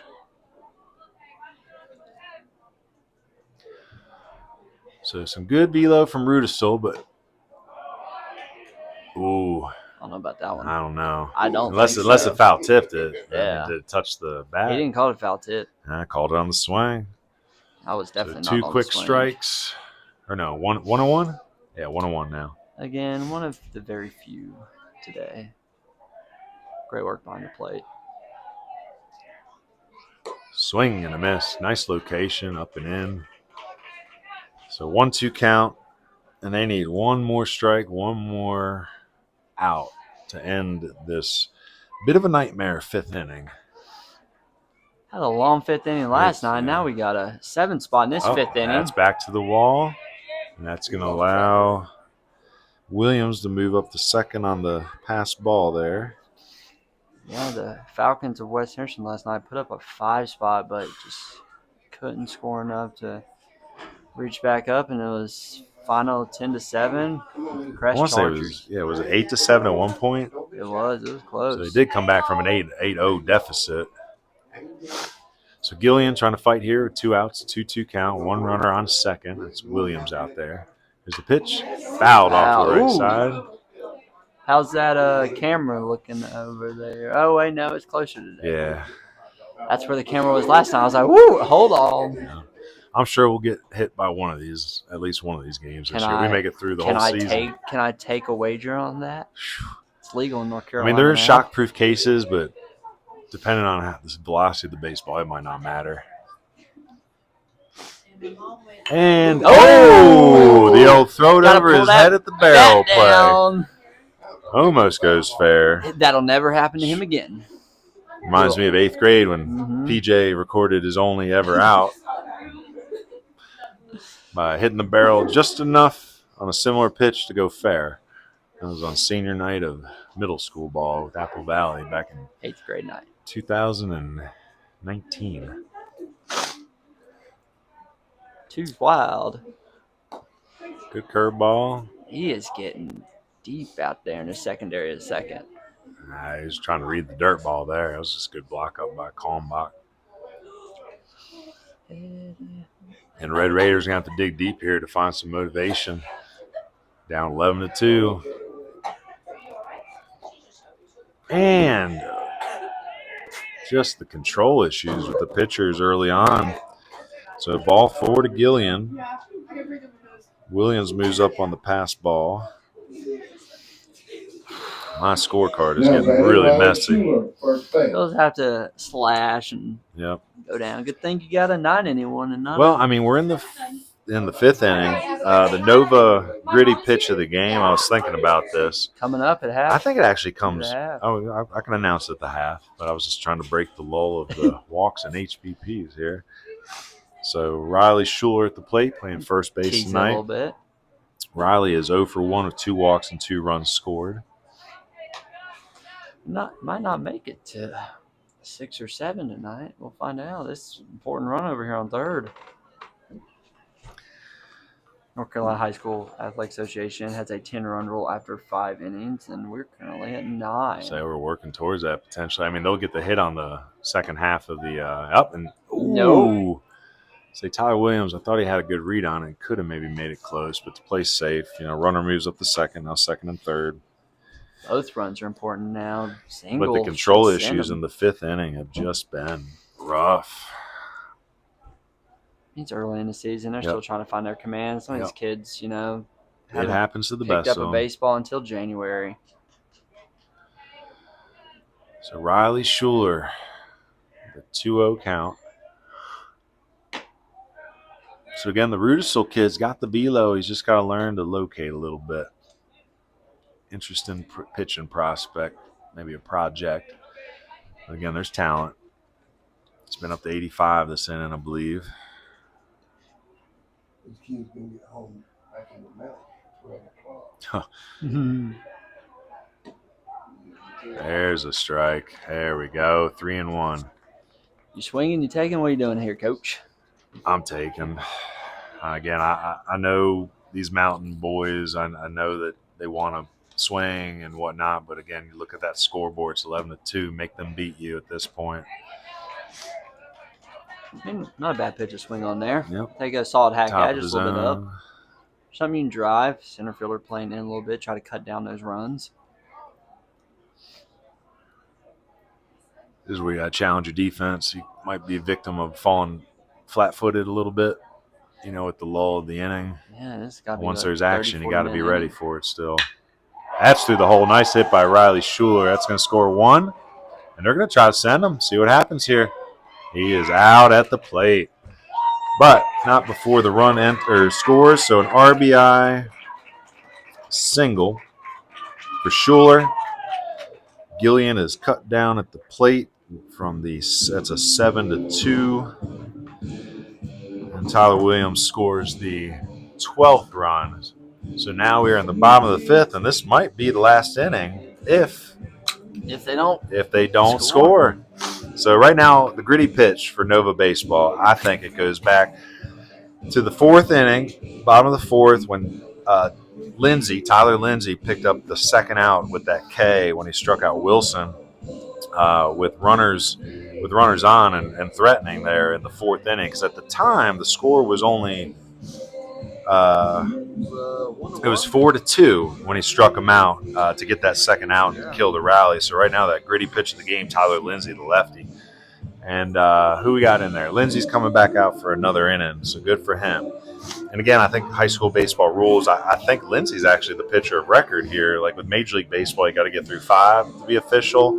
I think with 7 innings for a starting pitcher, you got to get through 4 for high school. I think in high school, coaches have the ability to elect who they record as their winning pitcher. Really? Does that have to be around? I don't know. I think I read that somewhere. I'm not sure. Because, you might be in a situation where it's a 5-inning game and he went, 3 innings? Oh. How many innings did Amos go? Yeah, I guess you're right. He went 3 out of 5 innings. He's a winning pitcher. Yeah. That's just the fact. Okay. If he goes 3 out of 7, I'd give him the win. Okay. He's your starter. 3 out of 7? It's like 5 out of 9 for Major League, 3 out of 7, 4 out of 7, 3 out of 7. I don't know. Anybody know the official rules, like how many innings a starter has to go to qualify in high school to be the pitcher of record? Okay. Yeah, thank you to Nova Pitching Performance and our 15th sponsor and the gritty pitch of the game. Ryan just detailed. Going to the bottom of the 5th, see if the Red Raiders can cut this lead below 10, and we can continue to play on. I got it as Aiden. Is that a pinch hitter? Yeah. Okay, so Aiden Taylor in the pinch hit. Again, he's I believe the Presbyterian commit is just coming off of the basketball season. So we'll see if Taylor can spice it up a little bit here. Lindsay delivers, and that's a flying drive down the left field line, just foul. So I guess it's number 11 on the scorecard here. So, yeah, Aiden Taylor, the senior, pinch hitting for the number 9 hitter, Gibson.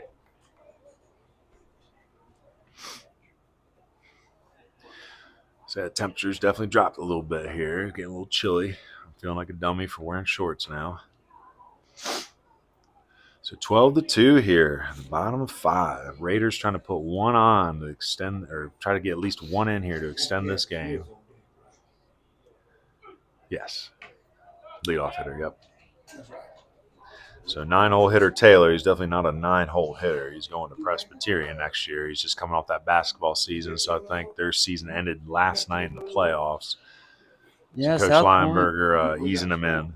Yeah, South Point basketball where did I see it? Lost in the first round yesterday to a 6 seed AC Reynolds, 70-66. Close game up in the mountains in Fairview.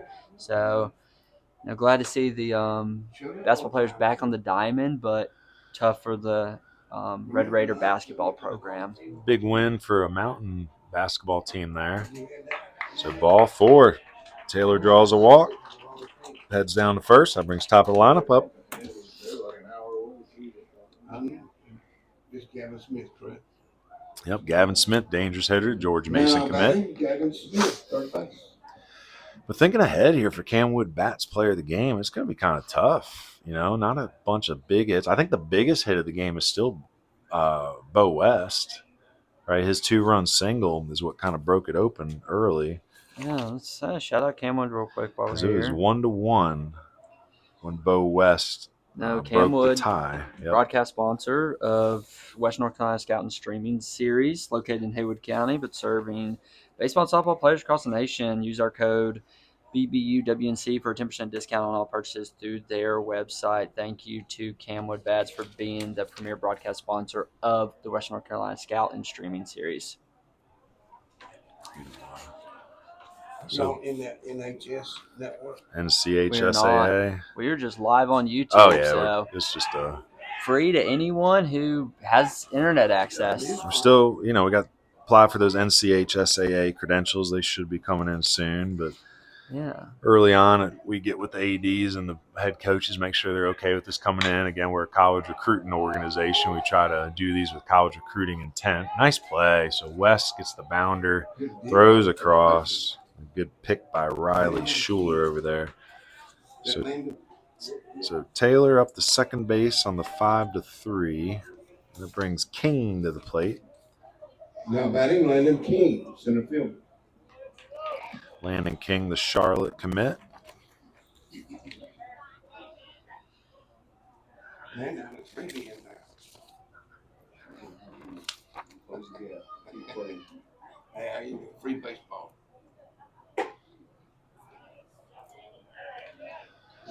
So Landon King, big, strong-looking lefties in center field tonight. Wearing number 19. Very important run out there at second base.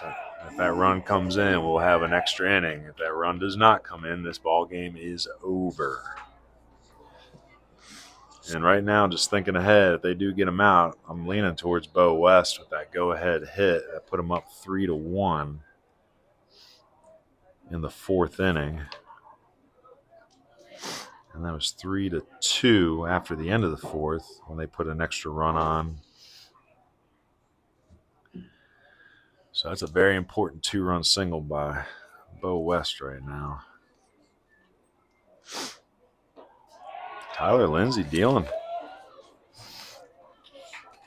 he's got to sit back on that. So Lindsay, 2 innings of work. He's given up 1 run.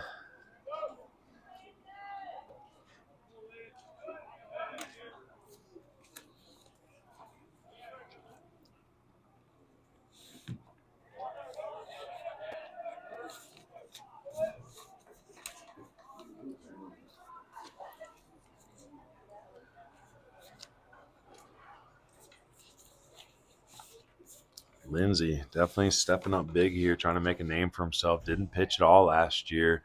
As a senior, he's really coming into his own. He's got some coaches that believe in him. I know he wants to play at the next level. And that's a little blooper in the left field. We'll see if they can make a play. That ball is down. It's going to bounce away from the left fielder, Hyatt. And it's going to be a 1st and 3rd situation. So a bloop single for King. Creates a 1st and 3rd here.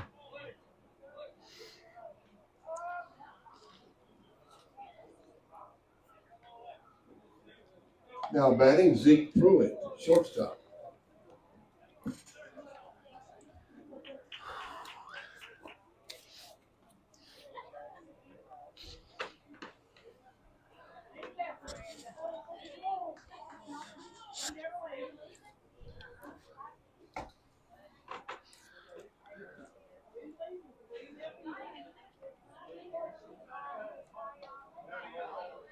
He's mic contact, man. He's mic contact. Oh, I wish I had a game changer in front of me today because I'm struggling with this box score here. You get on all the coaches' game changers, and It's just, again, when it's a seems messy alive. game like this, sometimes it's hard to figure out like who really is your dominant performer tonight. You know, Amos Rich did fairly well tonight. Picked up 4 Ks in 3 innings. Gave up the 1 earned run.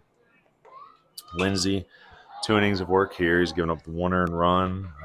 Actually, I should say 1 1/3 innings pitched. 2nd inning of work. At the plate tonight, you know, Bo West is 1 for 3 with a 2-run single. I want to say maybe an HBP. Trying to follow it all here because that inning had Williams walked, Gillian struck out, Schuler walked, Hyatt had the single, bases loaded, HBP RBI for Duckett, bases loaded HBP RBI for West, bases loaded HBP RBI for Nelson. Connor walks. I guess that's an RBI walk for him. And then the 2-run single for Rich. A take.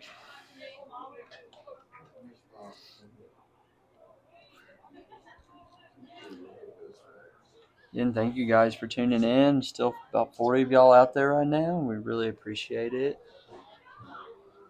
And the Feel like viewership numbers help us. And Those help 2 us market RBIs this. came in on Amos's hit, right? It was a bounder. Oh, low. Works them full. 1, 2, 3, 4, 5, 6,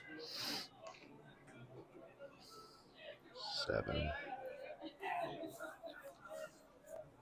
Defense pretty much back. Third base playing up slightly with level with the bag. See what the runner does here. The lefty on the mound. Walks him. Loads the bases. Okay, I got my stats right now. Sorry. Now batting, Dalton Skipper, second base. Skipper up with the bases juiced. We'll see if he can drive in some runs here and kind of come back for the Red Raiders. Needing a run at least to survive. Yep, so double play ends it. A run scored extends the game. Lindsey delivers. Swing and a miss. Again, if he's near the zone, they're swinging through it tonight. It's just had a little trouble getting ahead in the count. A lot of 2-0, 3-0, 3-1 counts for him on these batters before trying to work all the way back. A lot of hitters count that he's just let fly. Swing and a pop fly. It's going to be in that little Bermuda triangle. Shortstop over, left fielder over, shortstop over. Colton Nelson makes a play. No tag. Technically in foul territory. So we'll say F06. That is a big out. That was a nice track by Colton Nelson over there at short. When that ball went up, I thought it was going to be the left fielder's ball. So good job. I did too. Gained a lot of ground there. Probably moved about almost 100 feet to catch that. Now batting, Patrick Blee. Patrick Blee, the Wake Forest commit, pinch hitting for McCarn. Junior number 24. So again, it's early, but already committed to Wake Forest. I mean, there's not a finer program, I guess, right? They're top 10. No, maybe Top 5. Top 5. Okay. Great program. Pitcher Now- lab up there that they Yep. work with. Now, are Maybe they across still the series. ACC? Yes, they're still Golly. ACC, Ryan. I'm bitter. I'm a Maryland fan. I used to be an ACC. And when Maryland left, I just didn't care You anymore. can just go hang out in the Big Ten all you want. No, I don't. I hate the Big Ten. Big Ten is not where it's at. So, what would you say your favorite athletic conference is in collegiate sports? Probably SoCon right now. I'm enjoying watching Western Okay. and a lot of the small D1 schools around here. I like watching those mid-majors in the Southeast that try to get into the top 25. You know, they're working hard to get into Omaha. Well, my former alma mater was SoCon way back in the day. They might have won a SoCon championship or two. I don't know. I'd have to look. 1-1 count to Blee.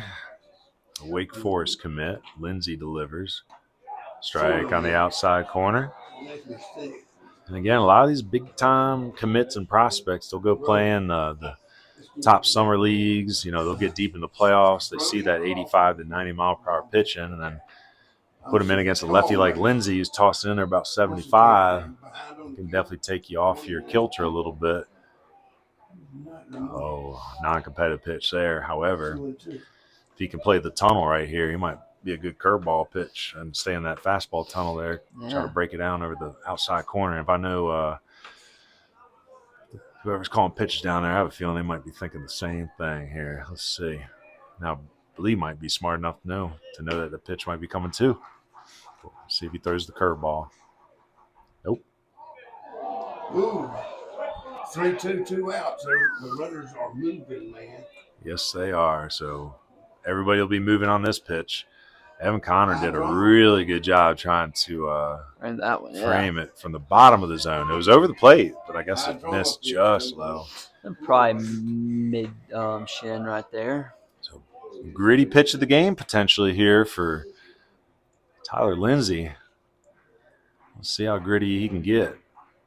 Swing and a foul back. Do it all again. One more pitch at least.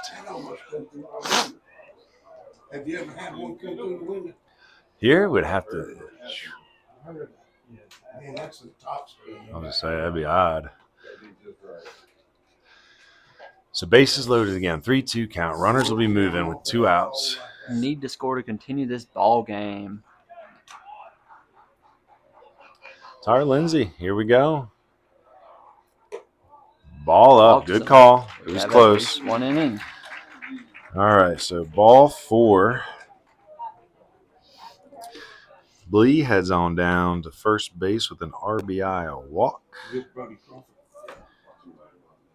Pruitt up to second. King over to third. And that is Taylor that comes in to score the Red Raiders' 3rd run and make it a 9-run game. So we will have more baseball. I bet our sponsors are happy about that. Oh, the sponsors are ecstatic. Our 6th and 7th inning sponsors are like, whoa. What's up with this 10-run rule junk? Ground ball right side. Nice play by Schuler. Nobody's there. So I guess we'll call that an infield RBI single. That scores King from third base. So again, nice play by Schuler ranging in the hole, but Lindsey could not get over in time to cover the base. Yeah, he ran fast. So RBI single by Crawford. RBI walk by Blee. That extends this game. It is 12-4. Coach Shep out to the bump. Probably a good time to let's thank our travel and home team sponsor. Yeah, that's what I was thinking. Our travel and home team sponsor tonight is Ion Outdoors. Ion Outdoors is helping Baseball University with the travel expenses we encountered throughout the spring, including gas, food, and in some cases, lodging. They're also sponsoring the time that Baseball University puts towards marketing this game to coaches pregame, editing and posting highlights for the South Point Red Raiders prospects with recruiting and scouting content on social media for collegiate coaches post-game. Big thank you to Ion Outdoors for being our travel and home team sponsor. Spring is right around the corner, and now is the time to make your dreams of a pool or a new outdoor living space a reality. Get ready for summer with Ion Outdoors, serving the greater Charlotte area. Ion Outdoors specializes in pools, patios, outdoor kitchens, and all things outdoor living. Visit our website at ionoutdoors.com to learn more. Mention this ad and receive a $500 discount off any project, ionoutdoors.com. Hey, Coach Cook, if I could have $500 off a pool at my house, I would be ecstatic. Looking at the pitching lines here, Lindsey went 1 2/3, 3 runs, gave up 1, 2, 3 hits, 1, 2, 3, 4 walks. So that's Rich with 4 walks, Lindsey with 4 walks. So 8 free passes. It's kind of a shocker the Raiders only have 4 runs. However, it's because they only have 3 hits. So Amos went 3 hitless, gave up the 1 earned run on the suicide squeeze, 4 walks, 4 Ks. Lindsey 1 2/3, 3 hits, 3 runs, 3 earned runs, 4 walks, 2 strikeouts. And it looks like we got Zach Schuler on the bump. Zach is a 25 grad. He's looking to play college baseball. He's interested in both JUCO and four-year opportunities. I coached Zach at Christ School. I really liked him as a pitcher. He got up to 80-82 for me while I was there. And if you look at that back foot when he drag lines, he's actually one of those rare open drag line guys. You see a lot of guys either straight down the middle or that back foot will actually cross over to the left side of the catcher. He's the opposite. He drags that right foot back towards the first base side, which actually gives him a funky look and some good shape to his fastball and his changeup. So that's what we're going to be looking for here from Zach Schuler. And again, if there's any college coaches out there needing pitching, Zach is a good relief arm. He's got a good frame. Arm is healthy, but there's a couple years ago he had trouble staying healthy in general and found himself in the hospital for illness stuff. So I'm glad Zach's doing great now. And again, the arm is healthy, so a lot of gas still in there. You can see the slender frame, a lot like his twin brother, Riley, who's over at first. Both these guys are going to probably start shooting to gain 20, 30 pounds over the next year or so. Become a little bit more physical, see the velo climb, etc. And in Riley's case, just, again, versatile, good athlete. You saw he had the RBI single through the 5-5 hole in the last inning, but singles and doubles start turning to doubles and homers for him with about 20 more pounds. Good pitch. On the corner, strike. Oh, no, called a ball. 2-0. So bases loaded here, just looking for the third out. You have to extend this to at least the sixth inning. One's a fastball, two's a curve.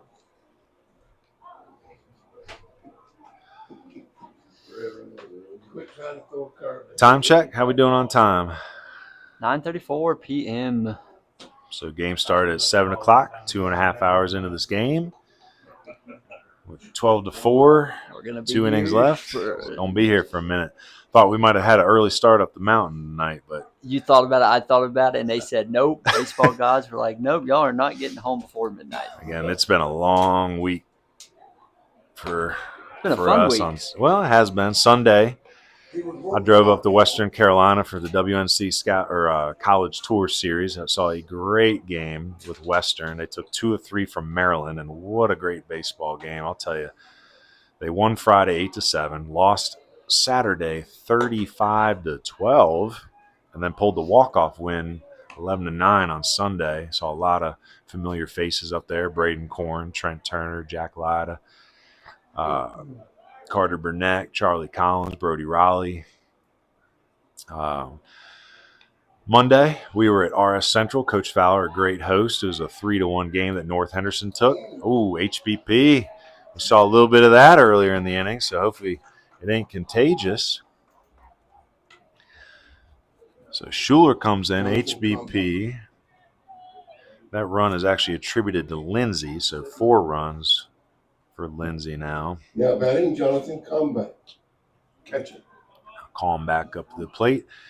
And they've officially batted around in this inning. Call him back the 9th hitter.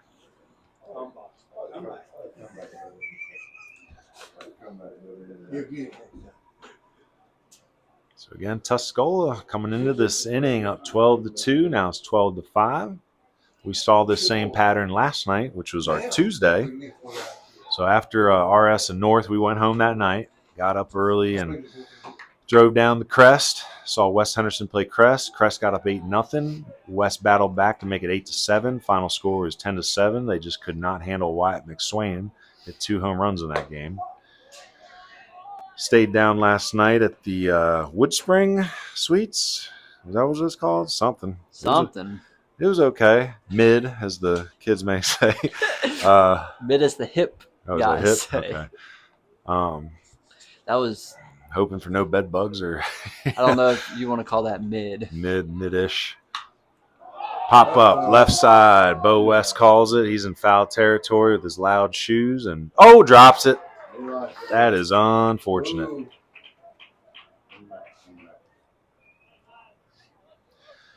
So sloppy here in the last inning.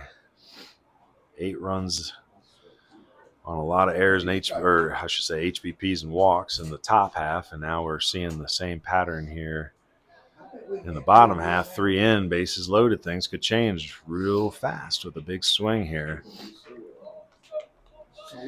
Again, Kalmbach, the catcher, is 1 for 2 with a walk and a pop out to third base. Zach Schuler ahead, 0-2.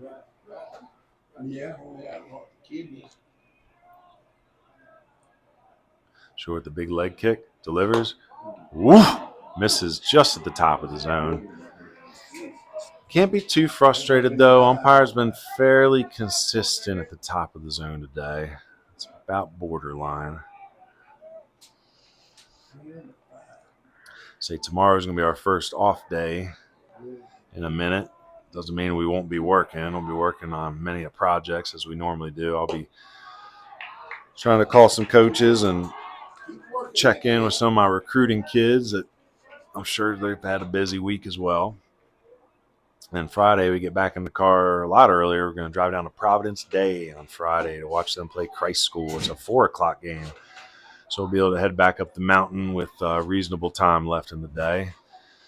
Tonight, it's probably going to be tomorrow by the time we get home. This is top of the zone again. Little frustrated look on Zach's face. He went from 0-2 to 3-2 pretty quickly here. 2 outs. Runners will be off on the play. So infield's back. Might as well get bigger leads than that, Red Raiders. Ain't nobody going to jump on you. Schuler goes from the stretch, works from the stretch.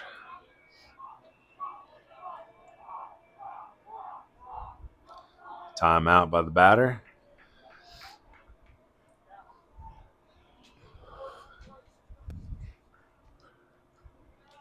Say Schuler, a stretch guy, even if there's no runners on.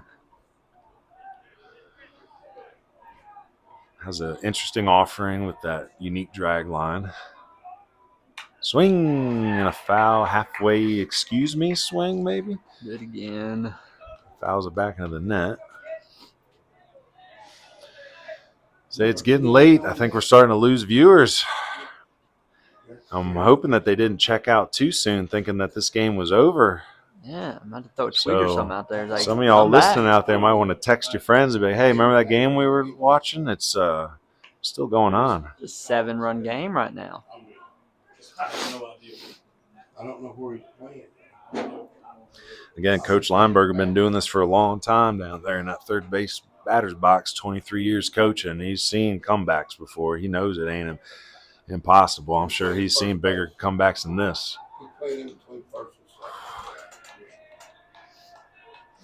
Schuler with the big leg kick delivers. Ball up. That's a ball for RBI. So, again, they bat around.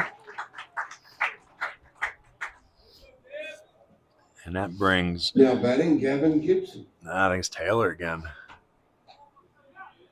Yeah. Oh, no. Is it Gibson? Oh, it is Gibson. So Taylor led off the inning as a pinch runner, but Gibson re-entering now. So Taylor had walked and scored. Gibson technically 0 for 1 with a K. This is his first at bat of the inning, but the 9th spot's second plate appearance.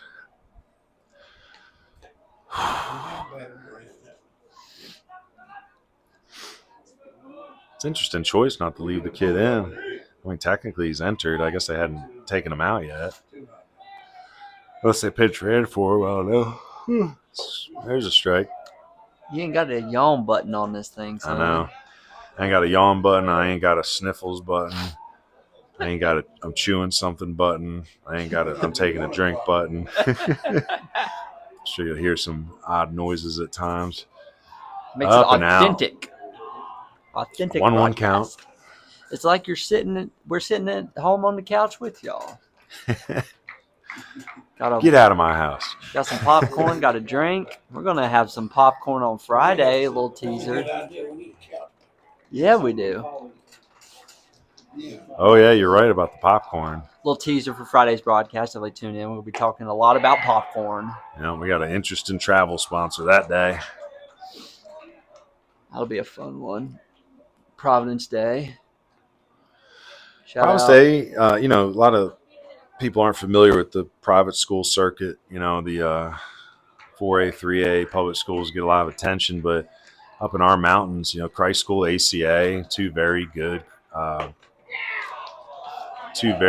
Christian private schools. We're going to see Gaston Christian play ACA this year. Coach Lowry, we're excited to get down to Gaston Christian. And then Providence Day, located in Charlotte, technically not part of our Western North Carolina territory, but we go back with them when I was coaching at Christ School. Good program, Covenant Day, Carmel Christian, Latin, like a lot of those teams. Charlotte Christian, very strong team. Swing and a pop fly down the right side. Is it going to stay in on the first base side? Out. About 8 feet foul. Okay, the runners are going again. We've had this situation many a times today. Bases loaded and 3-2 counts. Two powerhouse teams here, one from the mountains and the foothills. It's been a bit of a sloppy game early on in the season here in late February. Friday's game is the last February game of the year, March 1st, that's Saturday. If you guys are interested in learning more about NAIA baseball, you should join us up at Montreat for the Western North Carolina College Tour Series. We're heading up there for a doubleheader and try to arrive early, about 10:30 or so, to get a little bit of a tour from Coach DeArmas, Coach Beck, and his staff. Meet the coaches. Going to reach out to Coach Odom and some of the coaches at Kentucky Christian to see if they want to meet with our players too, learn about NAIA baseball. So you kids should definitely check out Kentucky Christian too. I like Kentucky. It's a good area. A lot of mountain baseball out there too. 3-2, runners are going. Ball low. Let's go calls. South Point's getting pumped up, getting back into this game a little bit. What's our run differential now? So 5-run ball game. Coach Shepard back out to the mound. I think we should get some scores from around the area, see who's beating who according to Max Preps. We'll run through these with you during this little pitching discussion. Bandy's loses to Pine Lake Prep 11-3. Smoky Mountain beats Swain County 13-1. Yeah. Oh, let's see. A lot of Eastern teams out here. A lot of Eastern teams. Highland Tech beating Ashbrook 14-4. East Burke beats Drone 5-1. So this inning, just to give you guys some perspective, how many hit between the two teams? How many hit batters? I know the answer. See your guess. This inning? Yes, this inning, both teams. 5. 4. How many walks? 7. 9. Sloppiest inning ever played. 5th inning. Oh my Lord. So 9 walks and 4 hit by pitch batters in this full inning between the two pitching staffs, and it ain't over yet. No, it's not. Who's in there? Beat Vesper City 11-0. All right, what number we got up there coming in for Tuscola? Just gonna talk over Ryan while he's talking to himself. North Buncombe beats Owen 10-0. Number 18, Bryson Matthews. Is that who's pitching? So that's a new name for me. I don't know Bryson. Bryson is listed as a junior. And that's it. It's early in the week. They've already played one game. It's testing the pitching staff tonight. Hickory in a close one, 6-5 over Newton Conover. West gets their first win over Hendersonville 16-2. Couple games on progress. Mooresville lost to East Rowan 13-8. Yeah, last year's state champ getting off to a hot start. Chase beats Shelby 12-0. Stuart Kramer with a shutout over East Gaston. That's a good win for them. It's a shame to see Shelby still struggling. West Forsyth beating Watauga 13-3. Are they East ever? Lincoln over King That's a Mountain final. 18-2. That's a final. Oh, my. East Lincoln whooped Kings Mountain.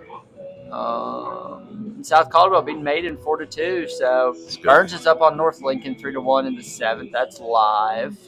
We got a live score on that. RS playing East Henderson tonight. RS is over at East. It's good baseball.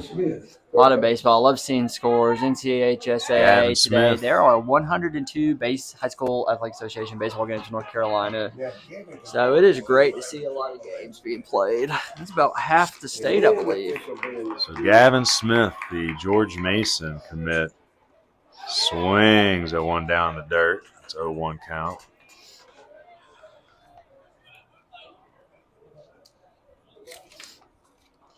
Excellent connection. Top of the lineup. So 9-10. This is the 11th batter to come across this inning. Delivers inside. Bounces away from Connor momentarily. I was going to say, for all y'all that checked out early, you left too soon. It's like the other day in Cullowhee. I had a couple of kids come up and say, Coach, we got to leave. We got to leave early. And they ended up missing a great baseball game. Walk-off home run by Elijah Smith. His first career hit and first career homer in that game in the 9-hole.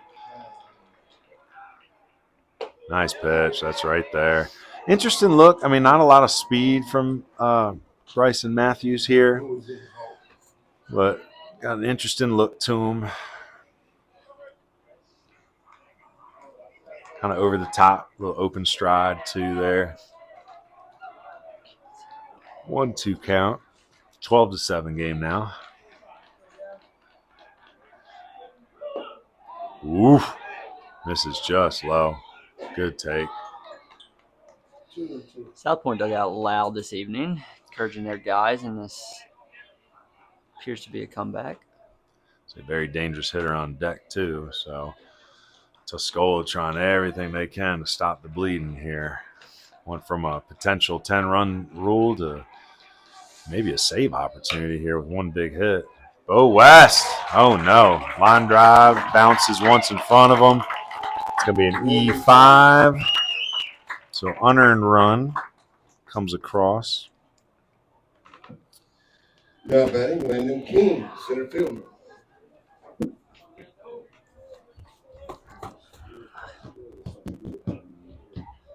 Been in a lot of long games in my time, but this is taking the cake for one of the longest high school games I've probably been at in a while. So 8 runs in. So 1, 2, 3, 4, 5. Ball low. 6, 7.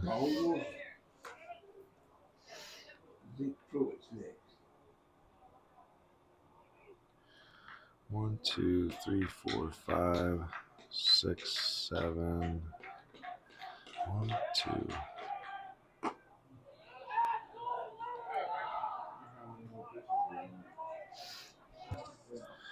Trying to keep track of this score sheet today is ugly. I am not going to be the official scorekeeper. So Landon King up with bases loaded. We got Smith on first, Gibson on second, and Calmback on third. Foul ball off the left side. Stays in the park, but not going to be a catchable ball. Oh, my lordy lord. This has been hard to measure. What's that chicken scratch over there, Coach? Oh, I mean, it's just – it's something. I'm all bamboozled on who could possibly be a CamWood Bats player of the game at this point. You know, at this point, it's probably going to be a South Point Red Raider. Yeah. You know, if they can complete the comeback. Then you'll have to go through that. I'll say Bo West was probably my leading guy, but his runs don't even matter anymore. Now it's 12-8. Everything else came in on HBPs and walks. So. 14 scored this inning between the two squads. Ooh, ball in right there. It was a miss. So 3-1 count. Look, 2 outs. Deep, attempt to drive it. Say Landon King, the Charlotte commit. Coach Woodard over there at UNC Charlotte. All low. That's another ball 4. one. So that brings, I think, Kalmbach in, or whoever's pinch running for him. I'm gonna start Now batting, texting Zeke Pruitt, shortstop. some high school coaches around here who are getting done with their games and saying, "Hey, y'all want to tune into ours?" Yeah, not a bad idea.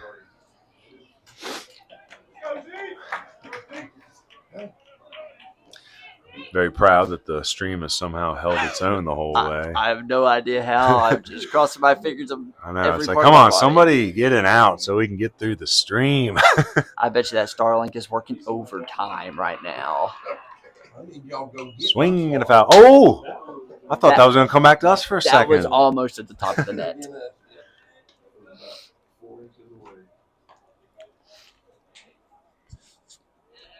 Man, so I'm glad it turned into a good ball game, though. You know what I'm saying? Like, I don't like blowouts. 12-9,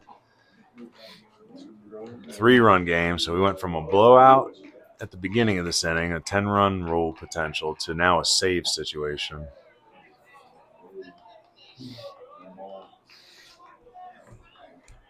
Hey, had that last night too. So 0-2.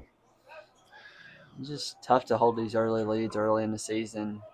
These guys haven't seen the mound a lot. Some of them haven't probably even seen live in-game action on a lot of teams scrimmaging. So this is their first time on the mound.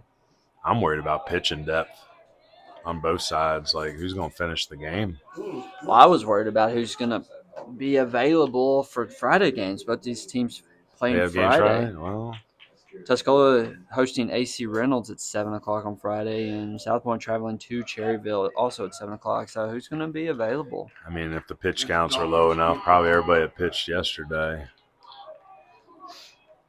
Actually, they played Monday, I think. Take one in the back for the Raiders. So 2-2 count, 2 outs. Two's wild once again. 12-9.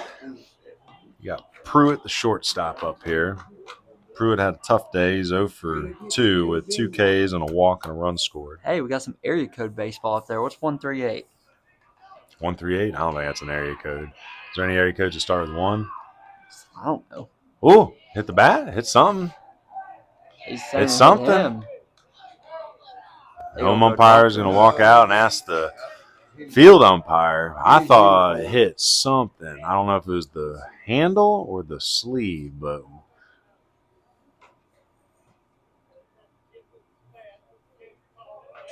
oh my Lord, this is going to be argued. This is going to be argued. Lineberger may lose his head. You can't see that, not there. He called it, not me. So here's the call, folks. It hit the bat, so they say, the handle. Again, we thought it may have hit the sleeve of the jersey, but when it hit that bat and went into the catcher's mitt, that's a foul tip, strike 3 is the call, and that's the 3rd K of the day for Pruitt. Is it the right call? I don't know. That's a tough one right there. I would have probably just said, like, I didn't hear it. Well, that brings us to the 6th inning, finally. Oh, we're 6th here? inning sponsor. So, is there even any gritty pitches anymore? I don't know. I guess we'll still go with the Lindsay pitch, but let's go to the 6th inning. Go ahead. 6th inning, sponsored by House of Power. You're looking to take your game to the next level. House of Power is a baseball/softball facility located in Mills River, North Carolina. If you're a baseball softball player in the Western North Carolina area who wants to improve their skills and train like the best, check them out. House of Power, founded by former Clemson Tiger and professional baseball player Sheldon Reed. They offer one-on-one lessons for hitting, pitching, and catching, strength and conditioning programs to develop explosive power, facility memberships so you can train on your own schedule, and cage rentals for individuals and teams. Conveniently located in Mills River, North Carolina. Check them out online at hophendersonville.com to learn more. That is hophendersonville.com. Met Sheldon the other day. He's a great guy over there doing good work, trying to, build some facilities for the Western North Carolina baseball players. All right, so trying to figure out like where we are in the game, who's got the important hits. Now that I'm kind of doing the math, up 3, it looks like it was actually Amos Rich's 2-run bounding single that ended up tying, and well, not tying, but being the tie would have been the 9th and 10th run. And that was followed by the fielder's choice RBI by Williams and the RBI single by Schuler. So I guess it's Rich's hit right now. That's the House of Power big hit of the game. And again, he was our starting pitcher today, going 3 no hits, gave up the 1 run on the suicide squeeze. But I'll be honest, that CamWood Bats player of the game's up for grabs still. Somebody's gonna have to seize the day. Someone might Carpe have diem. to take it here in the 6th. Don't count it out. Yeah, we might not have the big house power, big swing of the game yet. There's still a lot of ball left. I think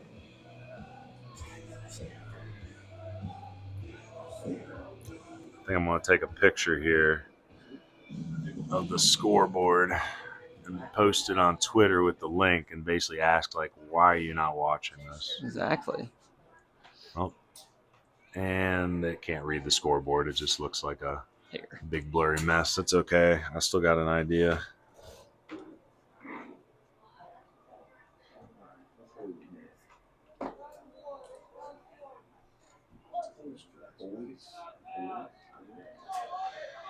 Let's see. Why aren't you tuning in? Question mark.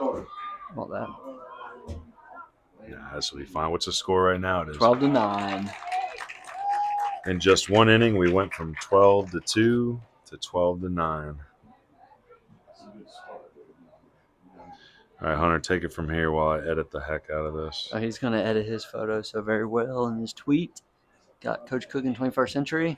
One down here for Mountaineers. Who is this? Ball out. Oh, Duckett up to the plate, number 6 for the Mountaineers. Jack Duckett, second baseman, junior, out of Waynesville. Ball in. Duckett out early with a 2-0 count.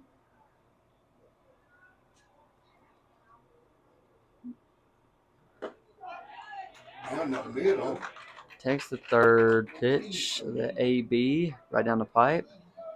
Probably looking to get a base runner on here, get an insurance run. Because I got a lot last inning, so I might as well try to get some more. Big swing over the top. Gets him back 2-2.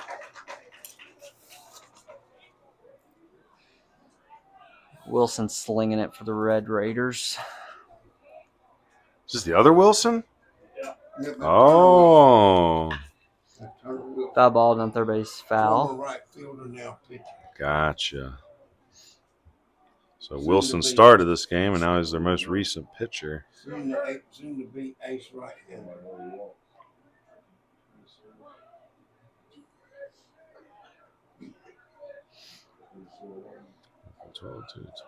50-footer right there. He threw it halfway. Cool. Works him full. The junior. Pay off. All right. See how this tweet gets some traction. How did the first out happen? Good question. How was that first out recorded? That was a fly ball to the shortstop. The old PO6. All Put right. out on what is he? He's 6, isn't he? Bo West back up for the Mountaineers. The runner on, looking to drive some down the first base line here. Hey, how did the inning end last inning? So he got out. That was the weird argument thing. No, for Tuscola. Oh. They end up striking out. I don't know. Foul ball on the first base line. Top of the lineup here, Bo West. So Bo, again, decent game. He's 1 for 3 with a 2-run single and an RBI hit by pitch. It was originally the hit that put Tuscola up 3-1. That was a long time ago, and now it is 12-9. So Bo West trying to extend the inning, get some base runners on, look for insurance runs. Bouncer. Ooh, First, throws down to second. Tag. Got him on the tag. Oh, we got under it. Okay, so how did that runner get on? Was that a Walk, walk? I think, yeah. All right, sorry, I'm failing miserably here. So So it 3 to is 6. a ground out, put out. So that's a fielder's choice for West. Or no, yeah, he's out. So Now batting Colt Nelson. Runner advances, given 2 outs for the inning. So fielder's choice, 3 unassisted. The pop out's a second out. We had the leadoff walk. He's now on second. Oh, sloppiest scorecard I've done in a while. Here's the delivery. Nelson puts one up the left field, staying up there and right into the mitt for out number 3. So exactly the inning that Lineberger and the Red Raiders wanted after the worst 5th inning I may have ever seen. Well, Hey. Yankees had a bad 5th inning. I mean, everybody's got a bad 5th inning. Everybody's going to have a rough one. shortest half inning so far tonight. But that's baseball. Brings you to the midway point in the 6th, sponsored by House of Power. Yeah, spoke with Sheldon a couple weeks ago. Doing great work over there in Mills River. Former Clemson Tiger, Ryan. Yep. He started at Spartanburg Methodist, so JUCO route guy. Yeah. He's got one-on-one lessons for hitting, pitching, and catching, strength and conditioning programs to develop explosive power, and facility membership so you can train on your own schedule. Also, cage rentals for individuals and teams, conveniently located in Mills River. Check them out online at hophendersonville.com to learn more. That is hophendersonville.com. And as part of our partnership with House of Power, make sure to use coupon code BBUWNC for a 25% discount on your first lesson. House of Power is also sponsor for our big swing of the game, Ryan. Big swing of the got game. right I mean, now? right now it's the Amos Ridge bounding single that put them up by 1 run, and they added the insurance on, but that's the big difference maker right now. Colt Nelson on the pitch. Colt had a good day at the plate. He had the double, 2 hit by pitches, including an RBI hit by pitch. So technically he is 1 for 3 on the day. Scored 2 runs. And he's going to come in here and try to keep this game close in the 6th inning. Colt, good athlete. Going to Wingate next year to play baseball. Left-handed swinger, right-handed thrower. Velo, I mean, he got hyped up towards the end of last year in the playoffs, and his fastball got up close to 87, 88. He might be a guy that can throw 90 in college one day. Recruited for his offensive talent, his defensive abilities, but I wouldn't be surprised he ends up pitching in college one day. He likes to have the ball in the big moment. See a big half inning for Tuscola here. It's been 3. This will be. It's been the last 2 innings. They've given up runs. 1 in the 4th and 7 in the 5th.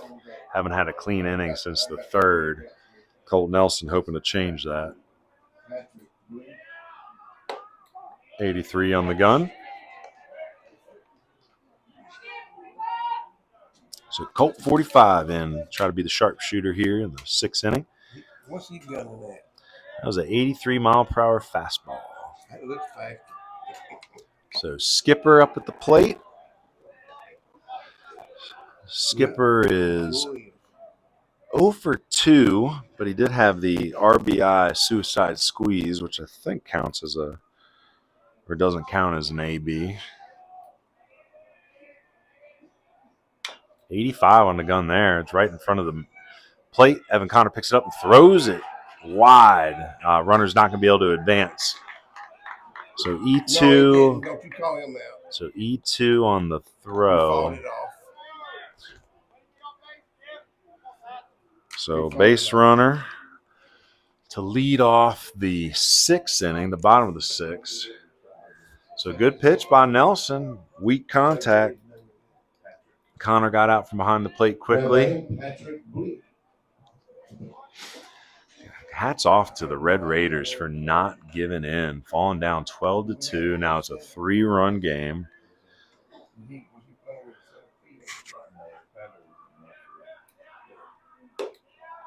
84 in the gun. So 83 to 85 so far for Colt Nelson. Blee still in the game. He pinch hit for McCarn back in the 5th and had an RBI walk. The Wake Forest commit, so you know he's got to be pretty dang good if he's going there. The Demon Deacons. 80. So 80 from the stretch. 1-1 count.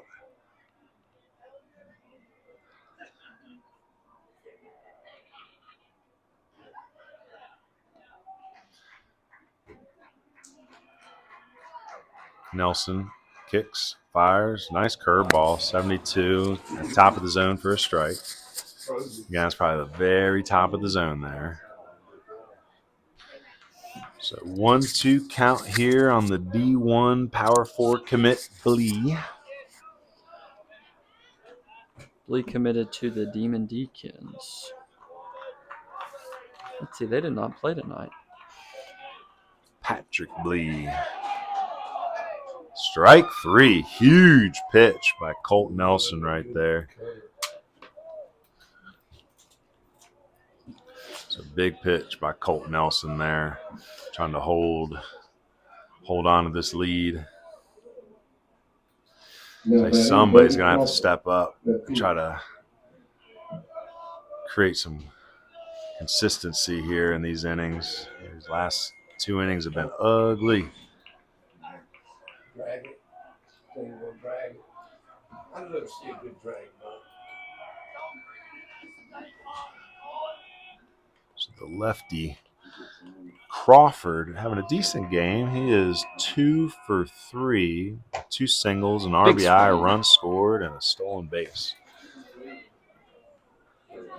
Trying to do damage there. Comes up empty. What would a pitch clock do in high school baseball?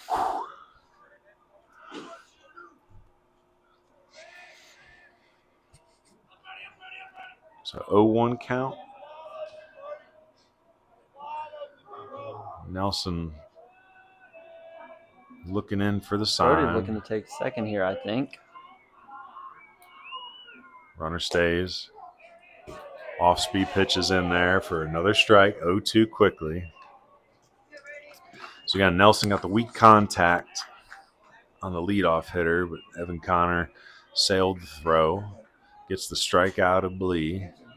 And now Crawford is 2 for 3 today. It's been tough. It's been sneaky. Been pesky. See what Colt Nelson does here. Kicks, fires, swing, and a miss on the 83-mile-per-hour fastball. That's strike 3. 2 big outs there. Tuscola trying to regain the momentum after ugly bottom half of the 5th. I'm just glad the 5th inning's over. Oh, my Lord.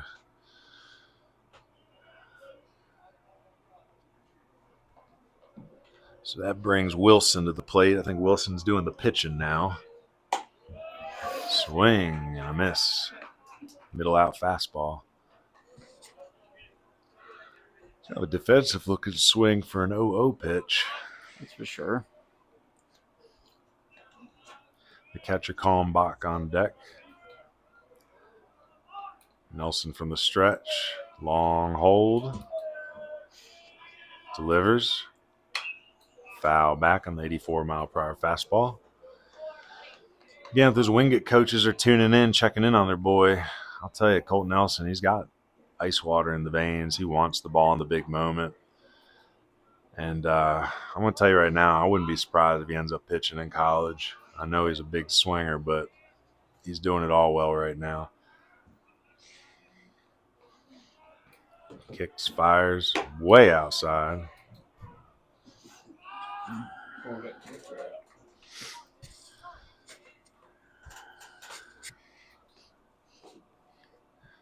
Colt Nelson trying to end this inning and bring it to the top of the 7th.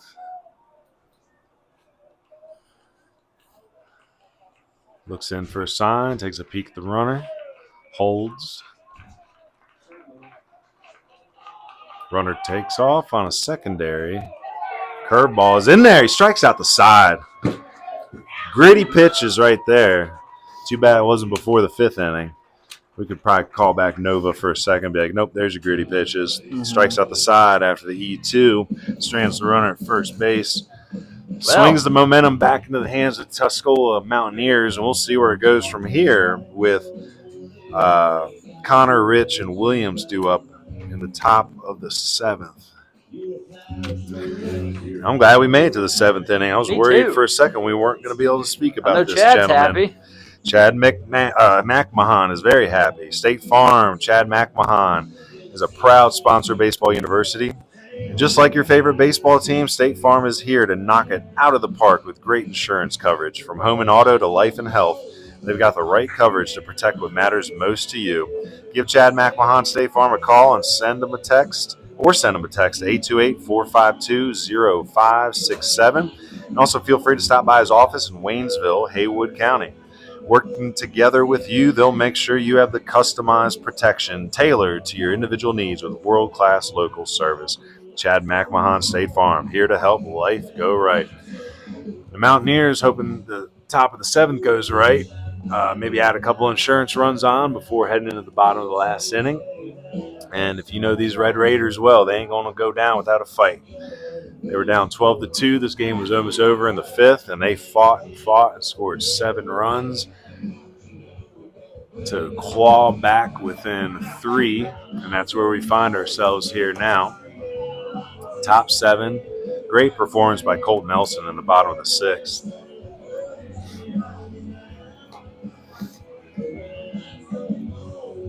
Connor will be the leadoff hitter. Connor the catcher. Now batting for Tuscola. Here's a batting line. Here's a batting line for you. Evan Connor is 0-for-0 with 3 walks, 2 RBIs, a run scored, and a stolen base. And he hasn't even put the ball in play yet.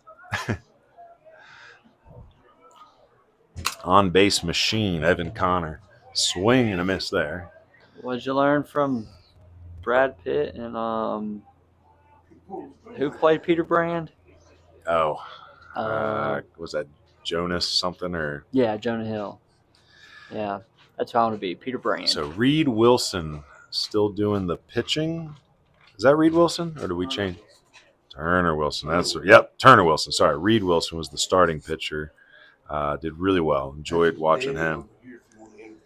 Where's that? Oh, yeah? Okay, gotcha. And then Turner Wilson up at the plate now. Or excuse me, doing the pitching now. So Wilson and Wilson.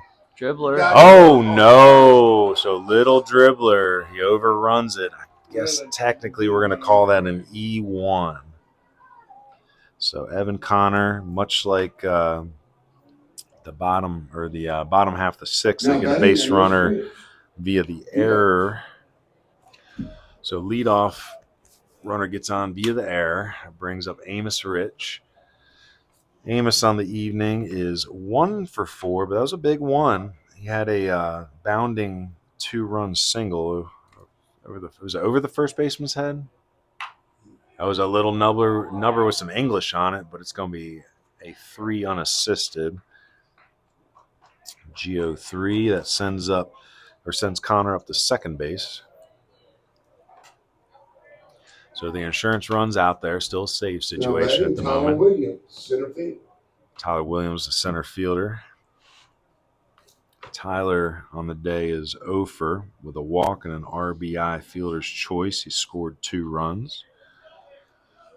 Tyler had a big hit against North Buncombe. I think he sent a double to the fence. He's got some pop in him.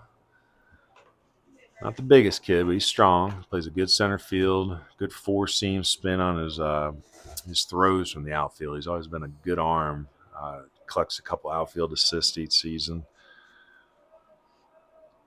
Wilson delivers a good pitch to go on. Connor takes it on the curveball. He read something there and didn't waste it. It was heads up. What's the problem? Interference. He's in the box. Oh, wow. So the catcher's hand came up and hit the bat.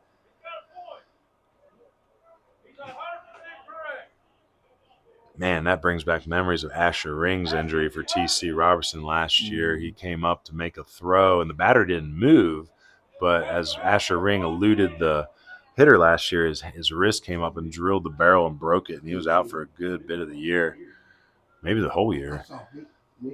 So hopefully Kalmbach's okay. I don't know. That could be a tough injury there.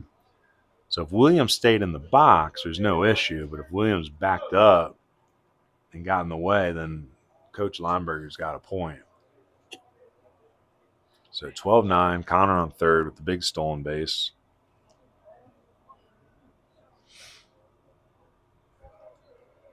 Here's the pitch. Curveball, just up. It's going to make it 3-0.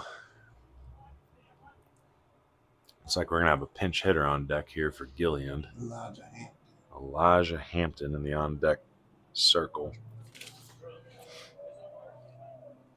Elijah Hampton, a junior. There's strike one, 3-1 count, 1 out. Connor on third. Outfield, mid-depth, in a little bit even. Trying to cut that runner at home. Ground ball in the hole, and that's going to get through. Tyler Williams with the base hit. I guess infield single, technically. So RBI insurance run scores Connor from third base. Still only 1 out, runner on first. And again, the pinch hitter, Hampton, Elijah Hampton, come to the plate, hitting for Gilliand. Now batting, Elijah Hampton.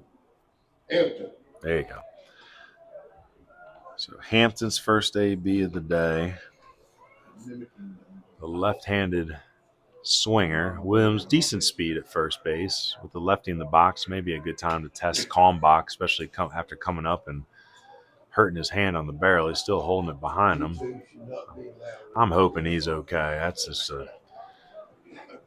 a tough injury. If it's, I mean, that could be a broken finger, broken hand. I wish him the best for Kalmbach. Doesn't seem to have too much of an issue throwing it back. So Riley Shore should be that kid. So is Williams' first hit of the game. He is now 1 for 4. He's got 2 RBIs on the game.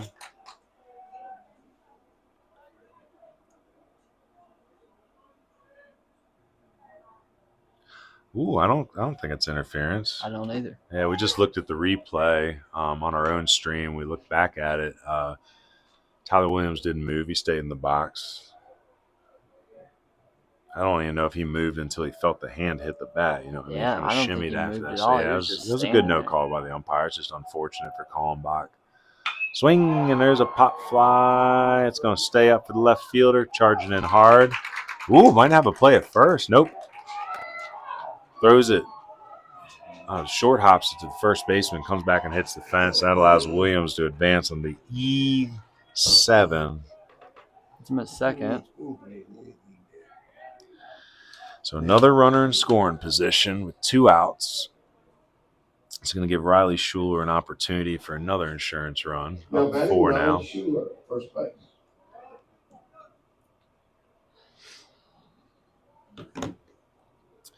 Riley having a pretty good game. He scored 2 runs. He's had an RBI. Technically, he is 1 for 2 with an RBI single and 2 walks. Scored 2 runs. There's a strike. Probably a little bit too much body language there. Y'all players got to do a better job not wearing your emotions on every play. Umpires pick up on that. It makes them want to strike you out even more.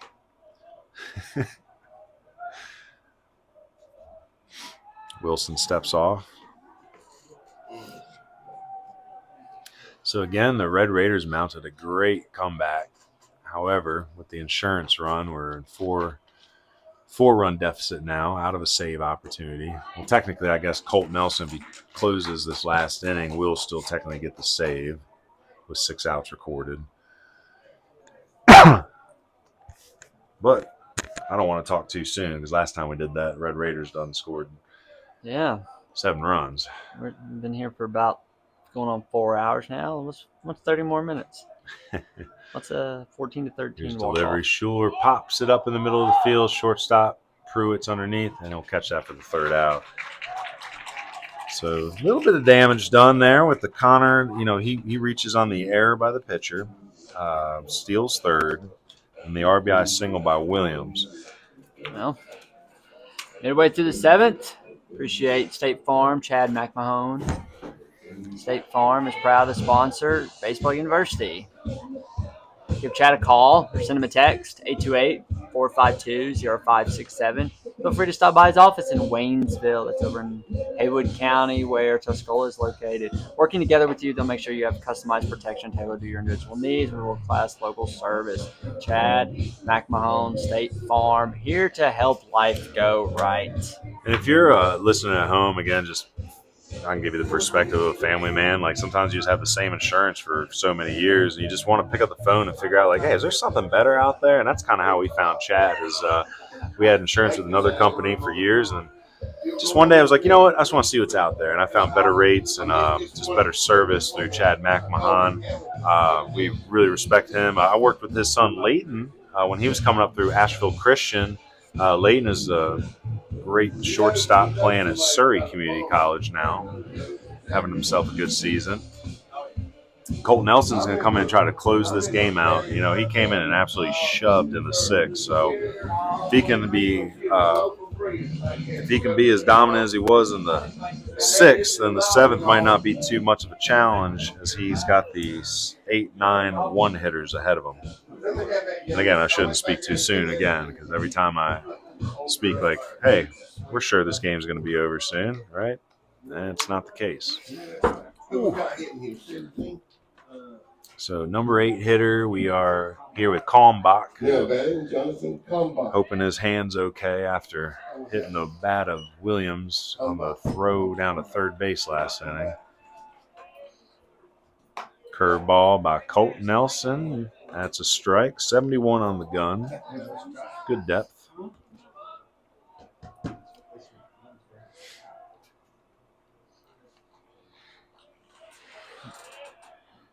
Another curveball bounces that one. 1-1 count. Kalmbach on the evening is 0 for 1 technically with 2 walks, one of them being an RBI walk.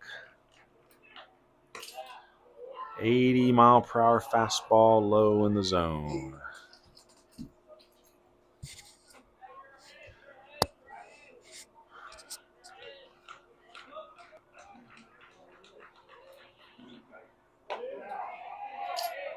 Strike. 2-2 evens up the count.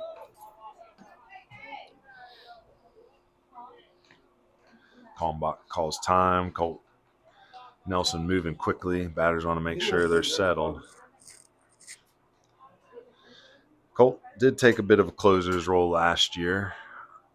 He may take that role again this year. The only issue you have is every time you pull Colt from the game, you lose your best shortstop. Bo West out there now. He can do a suitable job. Might not quite be as flashy as his shoes, but he'll make the routine play. We got a contract. We got more. The Lord, if NIL ever makes it to high school. I thought it did already. Or is that There's just when they start so getting much recruited or talk something? and whatnot. So 84 miles per hour on that last fastball by Nelson. I was 3-2 an NIL count athlete. here. What's that? I was an NIL yeah? athlete, sorta. I think we can all be NIL We were on a tweet athletes. one time listed with a bunch of NIL athletes. Nice pitch, but just outside. That was a good take right there. That's a hard. A long way, didn't it? I was going to say, that's a hard pitch to lay off of right there. So leadoff runner on. Kalmbach heads on down to first. That brings the number 9 hitter Gibson up. Gibson was pinch hit for in the 5th, but he technically has 2 plate appearances. He's 0 for 1 with an RBI walk. I think everybody in this game has an RBI walk. RBI hit by pitch. Looking for 4 here. Looking for 4. From the stretch. Now batting, Kevin Gibson. Swing and a miss. So again, Nelson holding his velo into his second inning of work. Kevin Smith. Okay. Kalmbach, the runner on first. The catcher, no courtesy runner. Definitely not going here. Not trying to run to an out. Down I was 4. gonna say, unless me they, all well, you it might be can. that whole defensive indifference too at this point. We'll see. Fastball in, 85, just off the corner, 2-1.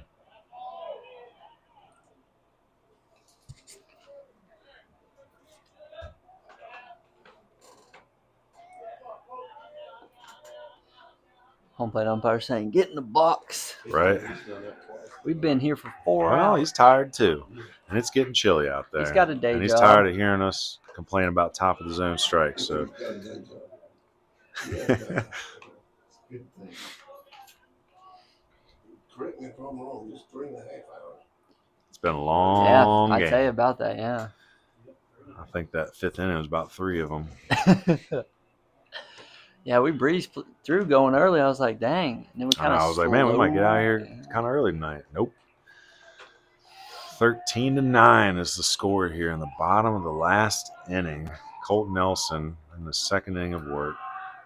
Swing and a pop bat behind us. 2-2 count.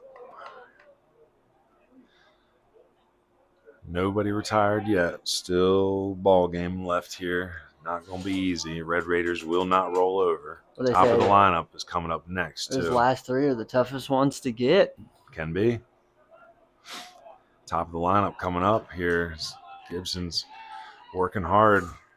Ooh, good pitch. Good take. He wanted it, too. I'll say, good pitch, good take. So Gibson here finds himself in a 3-2 count. With the lefty in the box, you think they start the runner on a 3-2 count, or is it just not worth it at this point? So they might want to protect those base runners here late innings. Evan Connor's not anyone to take lightly either behind the plate. Good catch and throw guy.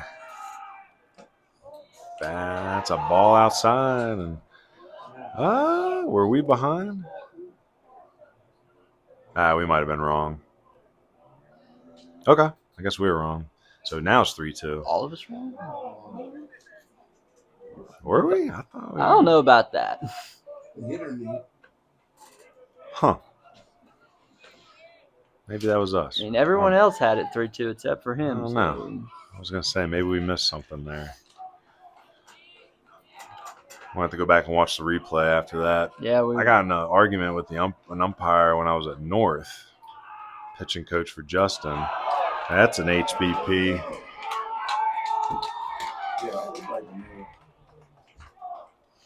So hit by pitch there. He moves on. First and second now. Ball game here. But yeah, a couple years ago, we were playing Polk. It was North Henderson at Polk. I want to say it was 2022. And umpire definitely missed the call. Ended up being like ball 5. And he finally got the walk. But I went to him after the game and said, hey, I got the camera out in center field. Like, I'm going to send it to you. And I showed him that it was ball 5. Because he was trying to make me look like a fool in that argument. I was the one that ended up having the actual evidence. So top of the lineup here. It's going to get dangerous again. We got Smith, the George Mason commit. Smith in the game. He is 0 for 3. He reached on an error and had a walk, scored a run in the first, stole a couple bases. So again, it'll be a bit timely if he get his first hit here. I could use it. Dribbler to third. Oh, you're going to wait for it to get to you? That is a risky way of going about things, but they get the force out at third base. Holy moly. So fielder's choice 5 unassisted. Smith heads down to first base on his fielder's choice, so he's out. Now batting, Landon So King. Kalmbach out at third.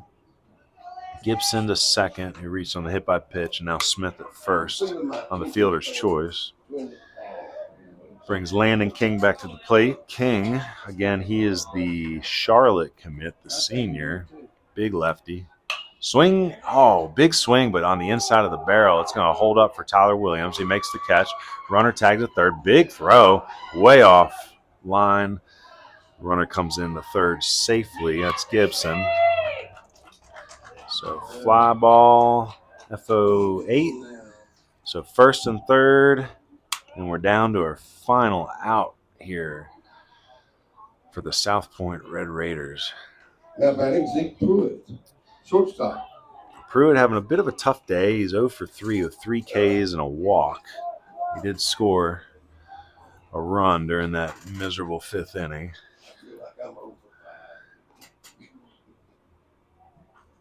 So Colt Nelson working hard to try to finish this game.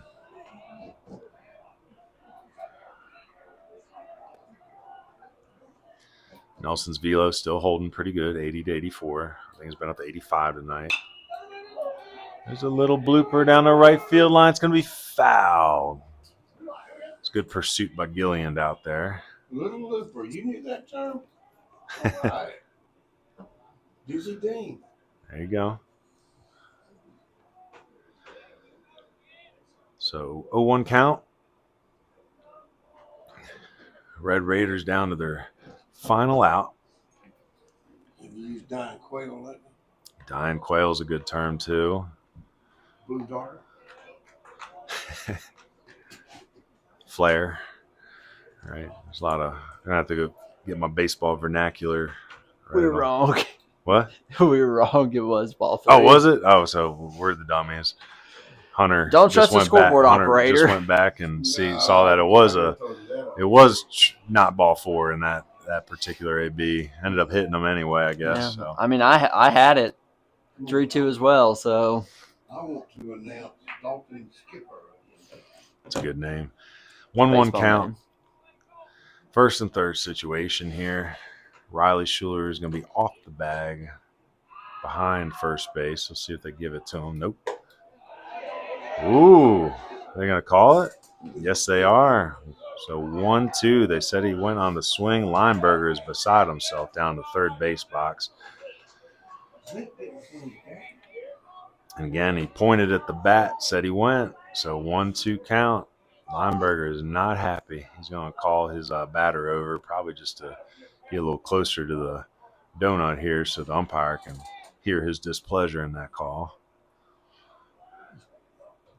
Pruitt back in the box now. He's telling me to swing at it no matter where it goes. So Colt Nelson trying to shut it down here. Again, Pruitt having a tough day at the plate. 3 Ks, 1 walk. Colt Nelson from the stretch. Runner stay. Ball up and out. 82 on the gun. Trying to see if he can get him to chase there. I think he was trying to just stay up in the zone, but he yanked it a little bit. 2-2. 2 outs. 2 on. 2's wild. Deuce is wild everywhere.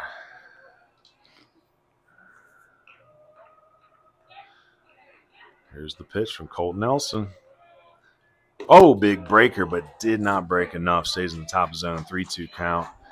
Man on first is leaving. That means that Smith will be off on the play at first. Biggest, grittiest pitch of the game right here. No, that was in the 5th inning. Colt Nelson delivering. Swing and a miss, and that is the ball game. And this marathon is finally over. Final score, 13-9. Colt Nelson earns the save. Tonight. Please drive home carefully. You got a long way to go. Take your time. So in 2 innings, he collects 4 Ks, gives up 0 hits, had a walk and a hit batter in there. Yeah, we'll enter the postgame show. Postgame sponsor, Meineke. Meineke is the pregame and postgame sponsor for Baseball University of the Blue Ridges, Western North Carolina Scout and Streaming Series. With numerous locations in the Western North Carolina region, there's no better spot to get your vehicle seen and serviced. Whether it's an oil change, brakes, mufflers, tires, and wheels, AC, you name it. Meineke is doing car care right in WNC. All right, I'll look forward to that. I don't get fired before then. We had a good time up here in the booth with the South Point guys. Glad to see a good ball game after all. Player of the game. Well, I'm going to tell you, I'm just going to get to it. With such a brutal fifth inning and just needing the game to find some stability, Colton Nelson coming in those final 2 innings and slamming the door is going to be our CamWood Bats player of the game. Had a decent day at the plate as well. Colt had a double in the first. His line on the day was actually 1 for 3. He scored 2 runs, had an RBI, reached on 2 hit by pitches, and that big double. But it was actually the pitching today, earning the save in relief. So 2 innings pitched, collected 4 Ks, gave up 0 hits, had a walk and a hit batter. But again, congratulations to Tuscola. Congratulations to Colton Nelson. We'll get down there in the field here in just a second to take a picture with him and congratulate him. Yeah, we want to end right here in this Meineke post game. We want to thank all of our sponsors this evening. Thank you. Well, thank you again to our sponsors, Meineke, Bloom Patch Farms, Hail Tax Solutions, American Legion Post 70, Hauling Solutions and Grading, Nova Pitching Performance, House of Power, Chad McMahon State Farm Insurance, and of course, CamWood Bats. Thank you again for tuning in, and catch our next broadcast on Friday, where we will be down at Providence Day in Charlotte to watch Christ School Greenies take on the Providence Day Chargers at 4 p.m. Pregame starting at 3:30 on YouTube. And as always, for college coaches, feel free to hit Coach Cook up for any questions about these prospects. Yeah, and thank you to Coach Lineberger, too. Great gentleman. Really love this field, and we're excited to see them again when we come back in a couple weeks for Stuart Kramer game. I think that's a rivalry game.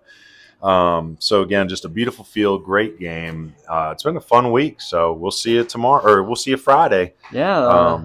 Christ School and Providence Day. Again, help support Baseball University of the Blue Ridge. Visit our Patreon at www.patreon.com/bbuniversitywNC.